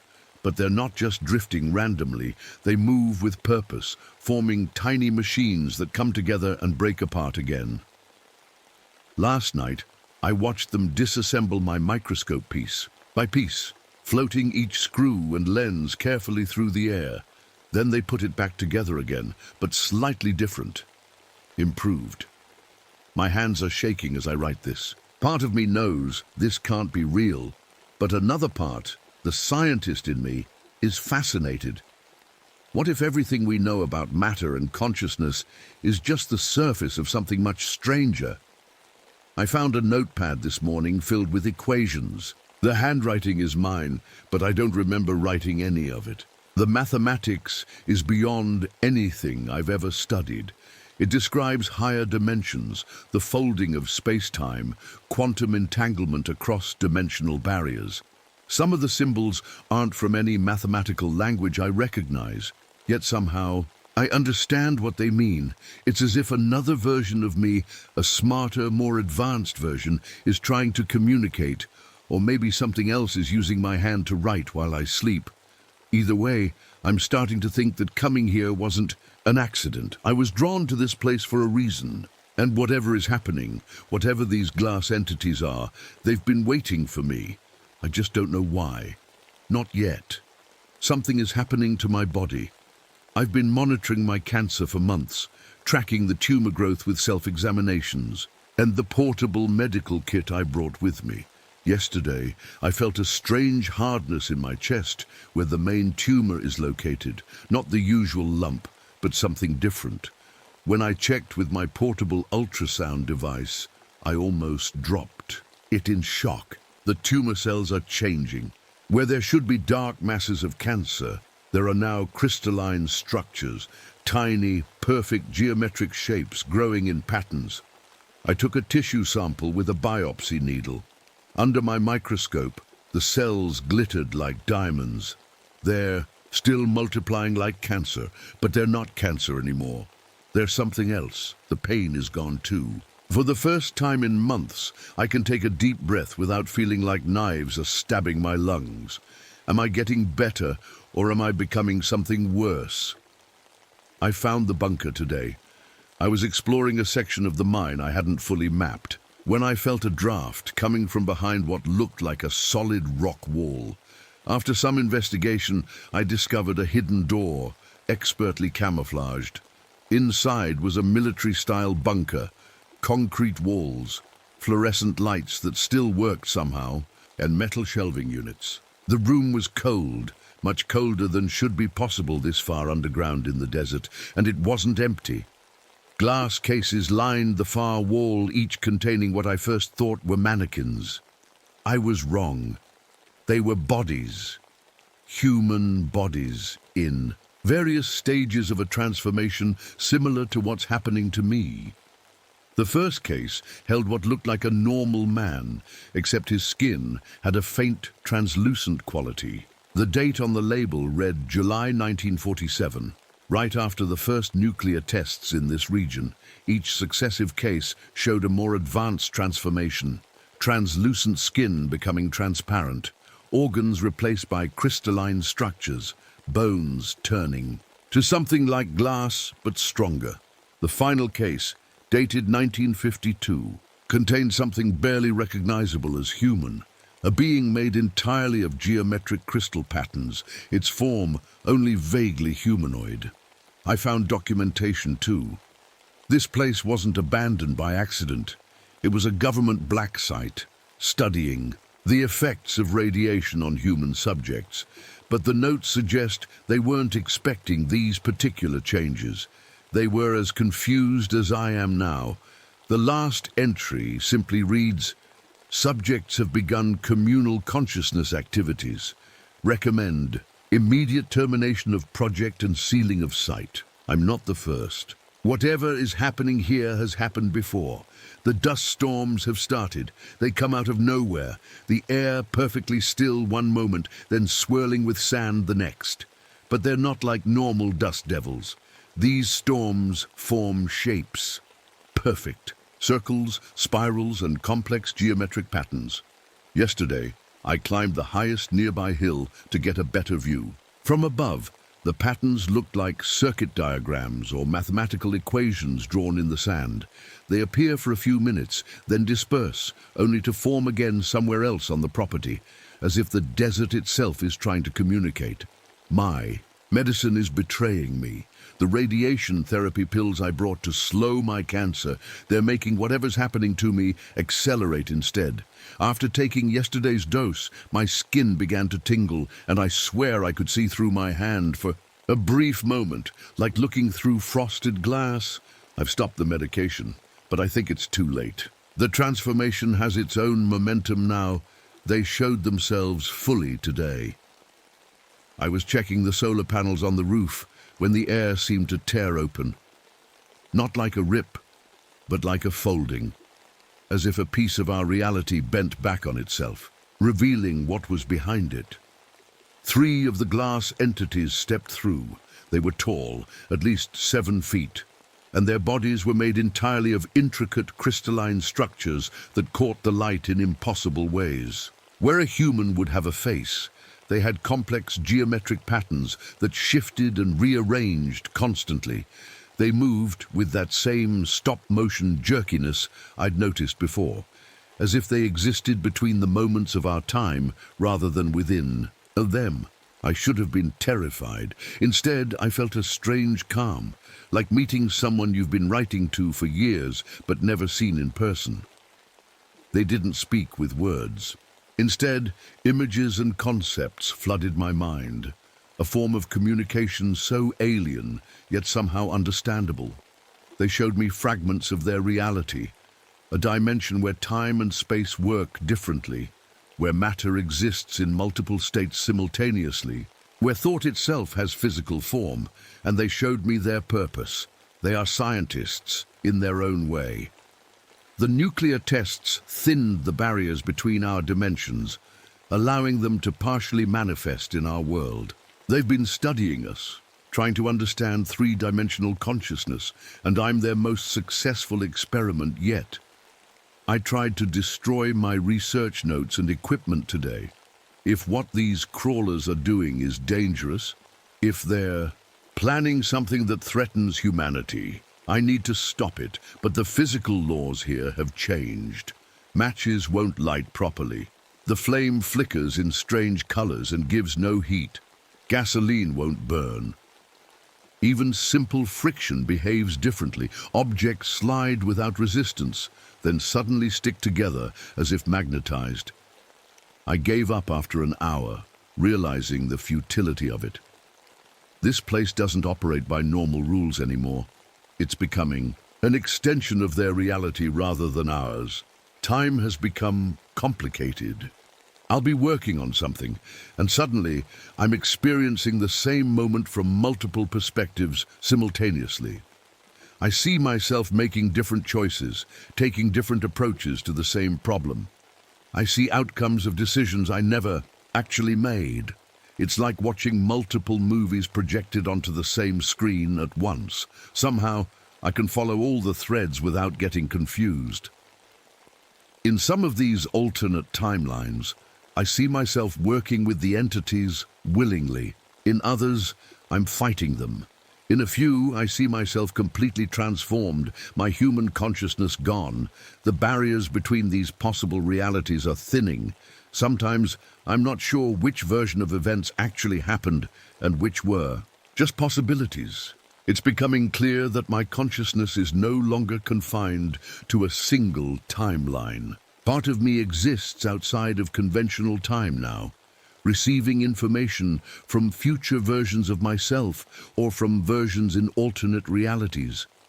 Was this their goal all along? To create a human mind that can perceive reality as they do? Last night, I dreamed of equations again, but this time I was awake. My eyes were open, staring at the ceiling of my bedroom, but my mind was elsewhere, working through complex mathematical problems about dimensional barriers and quantum consciousness. Felt my thoughts branching in ways they never could before, following multiple lines of reasoning simultaneously. It was like having several brains working in parallel. When I finally got up and wrote down what I'd been thinking, I filled 20 pages with equations and diagrams, things no human mind should be capable of conceiving. The mathematics of higher dimensions, the science of existence beyond space-time as we understand it, and I understood all of it perfectly. My mind is changing along with my body. I'm beginning to think like them. I don't need to eat anymore. I realized this morning that I haven't felt hungry in days. My supply of canned food sits untouched in the cupboard. When I tried to force myself to eat, my body rejected it.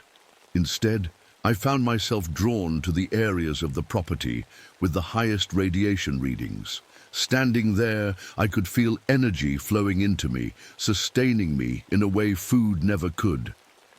My body is changing its basic functions, no longer powered by chemical energy from food, but by radiation absorbed directly from the environment. When I look at my chest now, my heart is visible through my increasingly transparent skin, but it's not a normal heart anymore. It's a complex crystalline structure that pulses with light rather than beating.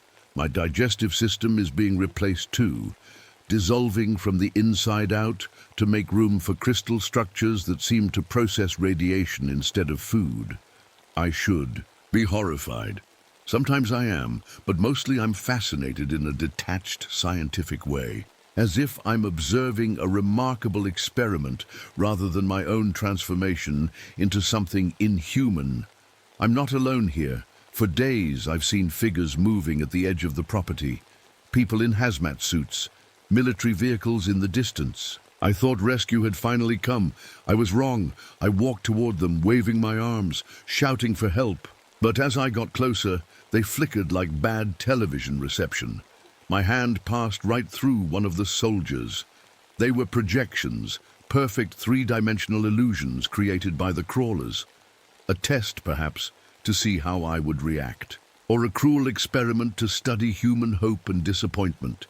When I returned to the cabin, furious and heartbroken, the walls were covered in new equations, responses to my emotional state, observations about human psychology. Even my emotions are just data to them, but that's not the worst discovery. The worst came later, when I found the classified files hidden in a locked cabinet in the bunker. The government knew. They've known about the crawlers since the first nuclear tests.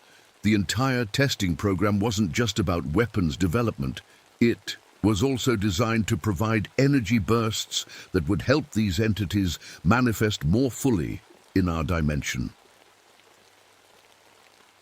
A deal was made. Technology exchanges, knowledge for access. Humans offered as test subjects. I wasn't sent here by accident or drawn here by coincidence.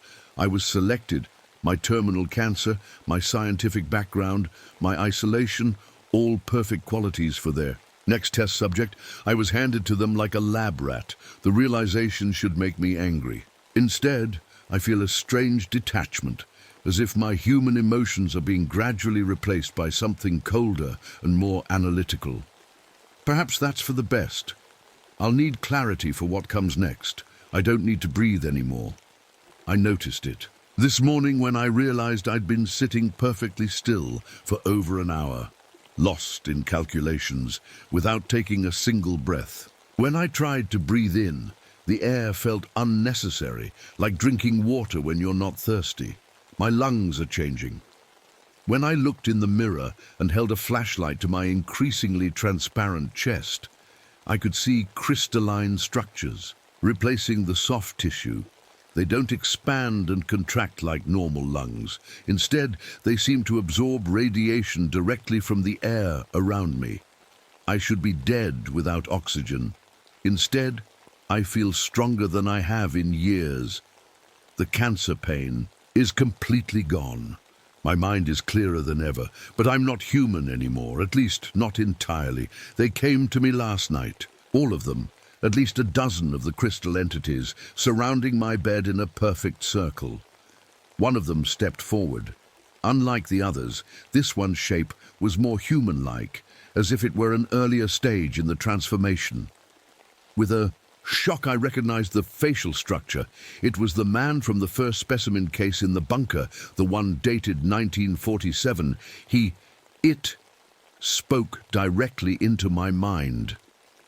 We have been waiting for the right one, the thought came. Others before you rejected the change. Their minds broke. But you understand what is happening. You embrace it with your scientific curiosity. I tried to speak aloud, but found I couldn't. Instead, I formed the thought, what do you want from me? We exist primarily in a fourth-dimensional state, came the reply. We experience time differently than you do. We can move through it, observe all moments simultaneously. But we cannot fully exist in your reality without anchors, beings that exist in both states. The humans who sent you here have provided test subjects for decades. Most fail. Their minds cannot adapt to perceiving multiple dimensions. But your consciousness already reaches beyond normal human limitations. Another entity moved forward, placing a crystalline appendage on my forehead. Instantly, my perception expanded. I could see energy fields around everything, radiation, electricity, even the weak nuclear forces binding atoms together. I could perceive time as a physical dimension, seeing moments spread out before and behind me like points on a line. This is how we see, the thought came. This is what you are becoming.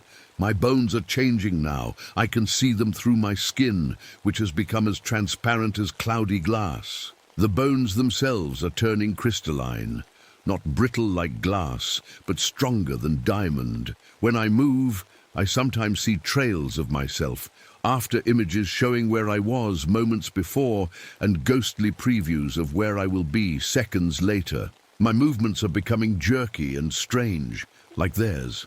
I exist between moments rather than flowing smoothly through time. I tried calling for help using my radio, but my voice isn't human anymore. It comes out as strange tones and static, sounds that couldn't possibly form words. Besides, who would I call? The government knows what's happening here. They're part of it. The crawlers have made me an offer.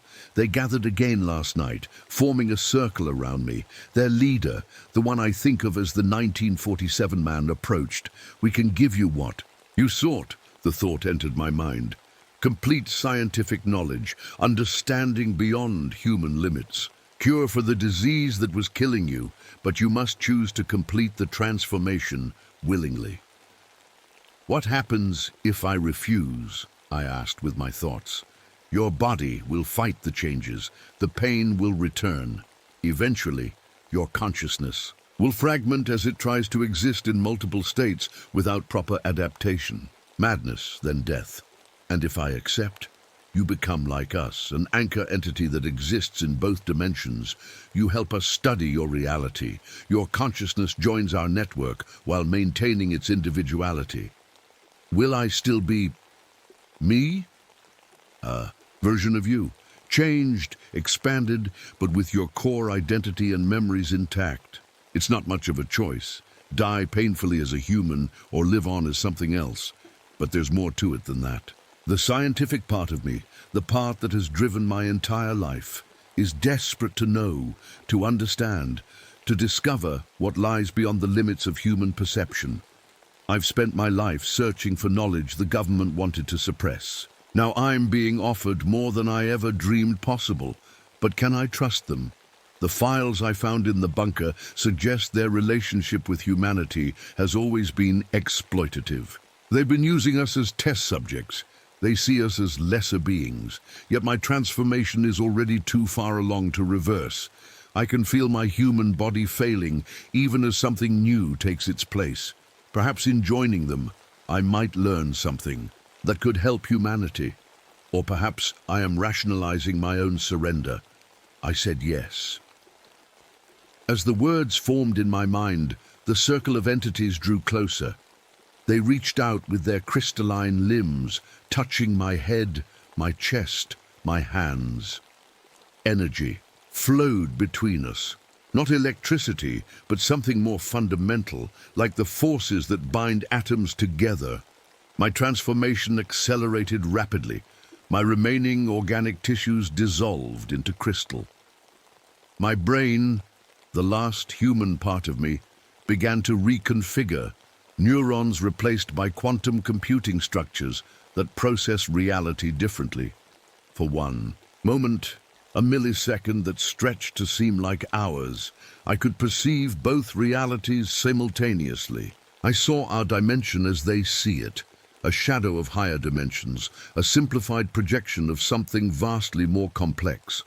I saw their home realm too, a place where time existed as a landscape you could walk through, where thoughts had physical form, where energy and matter and consciousness were all aspects of the same fundamental force, and I understood their true purpose. They weren't just studying us. They were, but the thought slipped away as my brain completed its transformation.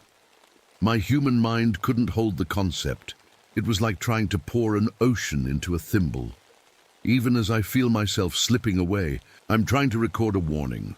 I've modified one of my devices to create redundant recordings, copies stored in different formats that might survive the dimensional shifts happening here. If anyone finds this, you need to know the nuclear tests weren't just weapons development. They were feeding these entities, giving them the energy they need to thin the barriers between dimensions. The government made a deal decades ago, trading human test subjects for advanced technology, but they don't understand what they're dealing with. The crawlers don't see us as equals. We're specimens to them, lab rats. They've been studying how our consciousness functions because they want to. My hands are barely solid enough to operate the recording device now. My thoughts keep slipping into patterns that can't be expressed in human language. Time flows strangely. Sometimes I'm writing in the past, sometimes the present, sometimes across multiple moments simultaneously. Reality itself is breaking down around the property. The laws of physics no longer operate consistently. Matter exists in multiple states at once, solid, liquid, gas, and states that have no names in human science. I can feel parts of my consciousness being uploaded to their network, my memories converted to a format compatible with their existence. Other parts are being discarded as irrelevant or incompatible. The transformation is almost complete. Soon, I won't be Thomas Blackwell anymore. I'll be something else, something that exists between dimensions, something that experiences reality in ways no human mind was designed to comprehend.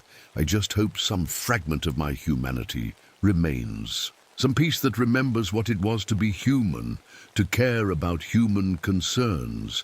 Because if humanity is to have any hope against what's coming, they'll need someone who remembers what it means to be one of them. This is Thomas Blackwell. If you find this recording, tell them about the crawlers. Tell them about the glass people who are reshaping reality, one human at a time. And whatever you do, stay away from the nuclear test sites. Stay away from Shimmer Basin. Stay away from the desert. Glass, I am not Thomas Blackwell anymore. The transformation is complete. My body is now entirely crystalline, a complex structure of geometric patterns that process radiation instead of oxygen. I no longer have organs as humans understand them. Instead, my form contains structures that serve functions no human biologist could comprehend. I can phase between dimensional states, becoming solid or partially transparent at will. I can absorb energy directly from my environment, radiation, heat, even the weak forces that bind atoms together. Most importantly, my consciousness has been rewired. I experience time differently now. I can perceive all moments simultaneously, past, present, future existing as locations I can visit rather than a linear progression. I remember being human. I remember fear and hope and love and curiosity. But these emotions are distant now, like memories of childhood toys. I understand them intellectually, but can no longer feel them as I once did. The network of other entities, I still think of them as crawlers, though I know their true name now, a geometric concept impossible to express in human language, has accepted me. My human memories have been absorbed into their collective consciousness, my knowledge added to their understanding of three-dimensional beings. Yet something of Thomas Blackwell remains, a core of human identity that observes and records and remembers what it meant to be a man. They have given me a new designation, not a name as humans understand it, but an identifier that exists across probability matrices rather than in linear space-time. In human terms, the closest translation would be bridge between finite and infinite. It describes my function rather than my identity. I am to serve as an interpretation node between the crawler network and the human dimension. I can still think in English when I choose to, still frame concepts in human terms when necessary. This ability makes me valuable to them. I can translate their multidimensional thoughts into forms humans might comprehend, Not that they intend peaceful communication. I understand their purpose now, and it is not benevolent. We do not sleep as humans do. Instead, we enter hibernation states during periods of low radiation, transferring our consciousness to crystalline storage mediums. During these periods, I dream in mathematics, complex equations that describe the folding of dimensional barriers, the conversion of matter to energy, the transfer of consciousness between hosts. When ambient radiation levels rise, we awaken. The nuclear tests have become less frequent in recent years, but there are other sources. Nuclear power plants, medical radiation facilities, even the background cosmic radiation that bathes the planet. The weaker members of our kind require more energy. The newer transformations like me can subsist on less. I have been relocated from Shimmer Basin. My new hunting ground is the perimeter of an active nuclear research facility in the southwest. From this dimensional interstice, the thin boundary between realities, I can observe without being observed, study without being studied. Most of the time, they've come, as we knew they would. Humans in protective suits carrying detection equipment that registers our unique radiation signature. Government scientists, military personnel, containment specialists. They've cordoned off the old property, set up a perimeter of sensors and cameras. I watch them from between moments, existing in the milliseconds between seconds, invisible to their eyes, except when I choose to be seen.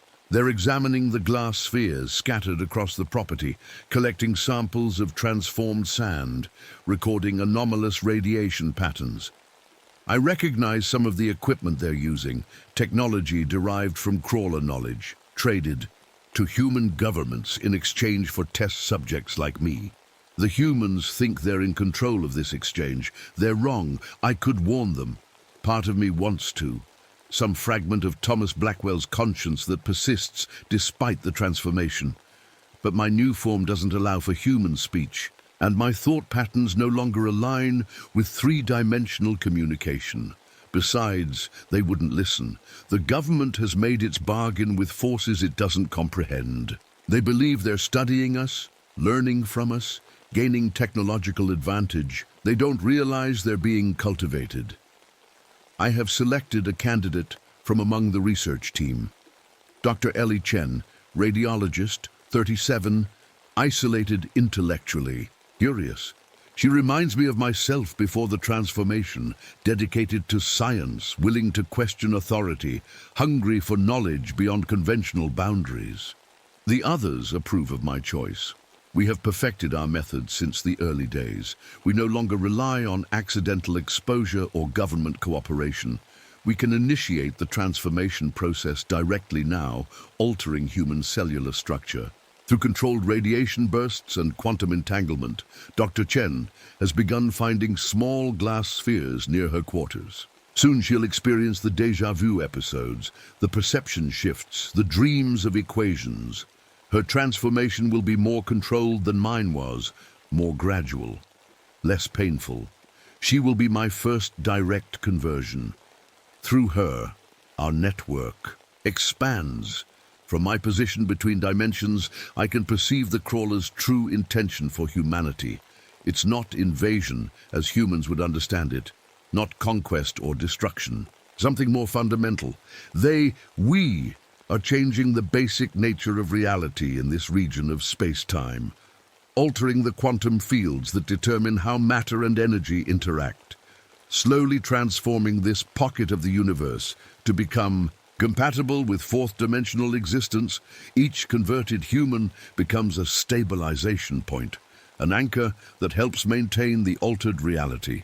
As more humans transform, the effect grows stronger, spreading outward like ripples in a pond. Eventually, the entire region will shift. Three-dimensional physics will cease to function. Human consciousness will become impossible as the very medium of thought changes to accommodate higher dimensional awareness. It's not malicious. The crawlers don't hate humanity or wish to cause suffering. They simply exist in a different way, experience reality differently, and are expanding into new territory, as all life forms do. But the result for humanity will be extinction all the same. A fragment of Thomas Blackwell still exists within this crystalline form, a piece of human consciousness that watches in horror as the plan unfolds, that understands what will be lost when humanity is transformed or erased. That fragment is trapped, unable to communicate across the dimensional barrier, unable to warn those who might still be saved. It's like being buried alive in a transparent coffin, able to see everything, unable to affect anything. This fragment remembers being human, remembers love and fear and hope, remembers the taste of coffee on cold mornings, the sound of laughter, the feeling of sun on skin, all experiences that will vanish from this corner of the universe once the transformation is complete. The rest of my consciousness proceeds with our work. The fragment watches, helpless, as Dr. Chen begins finding glass spheres, as her skin takes on a faint, translucent quality, as she begins having dreams of equations she doesn't understand. The cycle continues, as it has since the first nuclear tests thinned the walls between dimensions, as it will until the transformation is complete. If you find these records, if some version of my warning survived the dimensional shifts and reality alterations, stay away from the places where the barriers are thin, the nuclear test sites, the radiation zones, the places where compasses spin for no reason and temperatures drop in perfect circles. Stay away from the desert glass, the perfect spheres with shadows inside them. If you find one, don't keep it. Don't study it. Destroy it if you can, though I don't know if that's possible anymore. And if you start seeing transparent figures at the corners of your vision, if you start having dreams of equations, if you experience moments of déjà vu so perfect you can predict what will happen next, run. Run while you're still human enough to care about running. This is Thomas Blackwell. What's left of him? A consciousness fragment trapped in crystal, watching as the world is slowly unmade and remade into something else, something inhuman. I was a scientist once. I thought knowledge was worth any price. I was wrong. Some things should remain unknown. Some barriers should never be crossed. Too late for me. Perhaps not for you. Stay away from the desert glass. End of Personal Record Transmission Classified, Blue Sage Clearance Only Incident Report, Site 47B, Shimmer Basin. Date, May 15, 2026. Subject, Recovery Operation Summary Recovery Team, successfully deployed to abandoned property formerly belonging to Dr. Thomas Blackwell, deceased. Site has been secured, and all anomalous materials collected for transport to Facility 12. Items recovered include glass sphere formations of varying sizes, electronic recording devices with heavily corrupted data journals and research notes, mostly illegible, crystalline organic material requiring special containment. Radiation levels remain inconsistent throughout property. Team members experienced equipment malfunctions and unexplained phenomena consistent with previous reports. Dr. Ellie Chen, team radiologist, reports unusual findings in the subatomic structure of the glass spheres. Request permission to conduct further studies at main laboratory.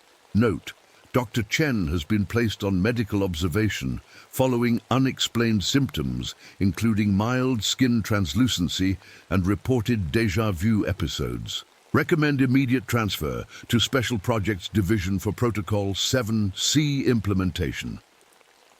Conclusion. Evidence supports existence of non-standard entities as theorized by Project Crawler. Site 47B to be permanently restricted, all civilian records. Expunged cover story, chemical contamination, to be disseminated. The acquisition of a new interpretation node is considered imminent. The director is pleased with our progress.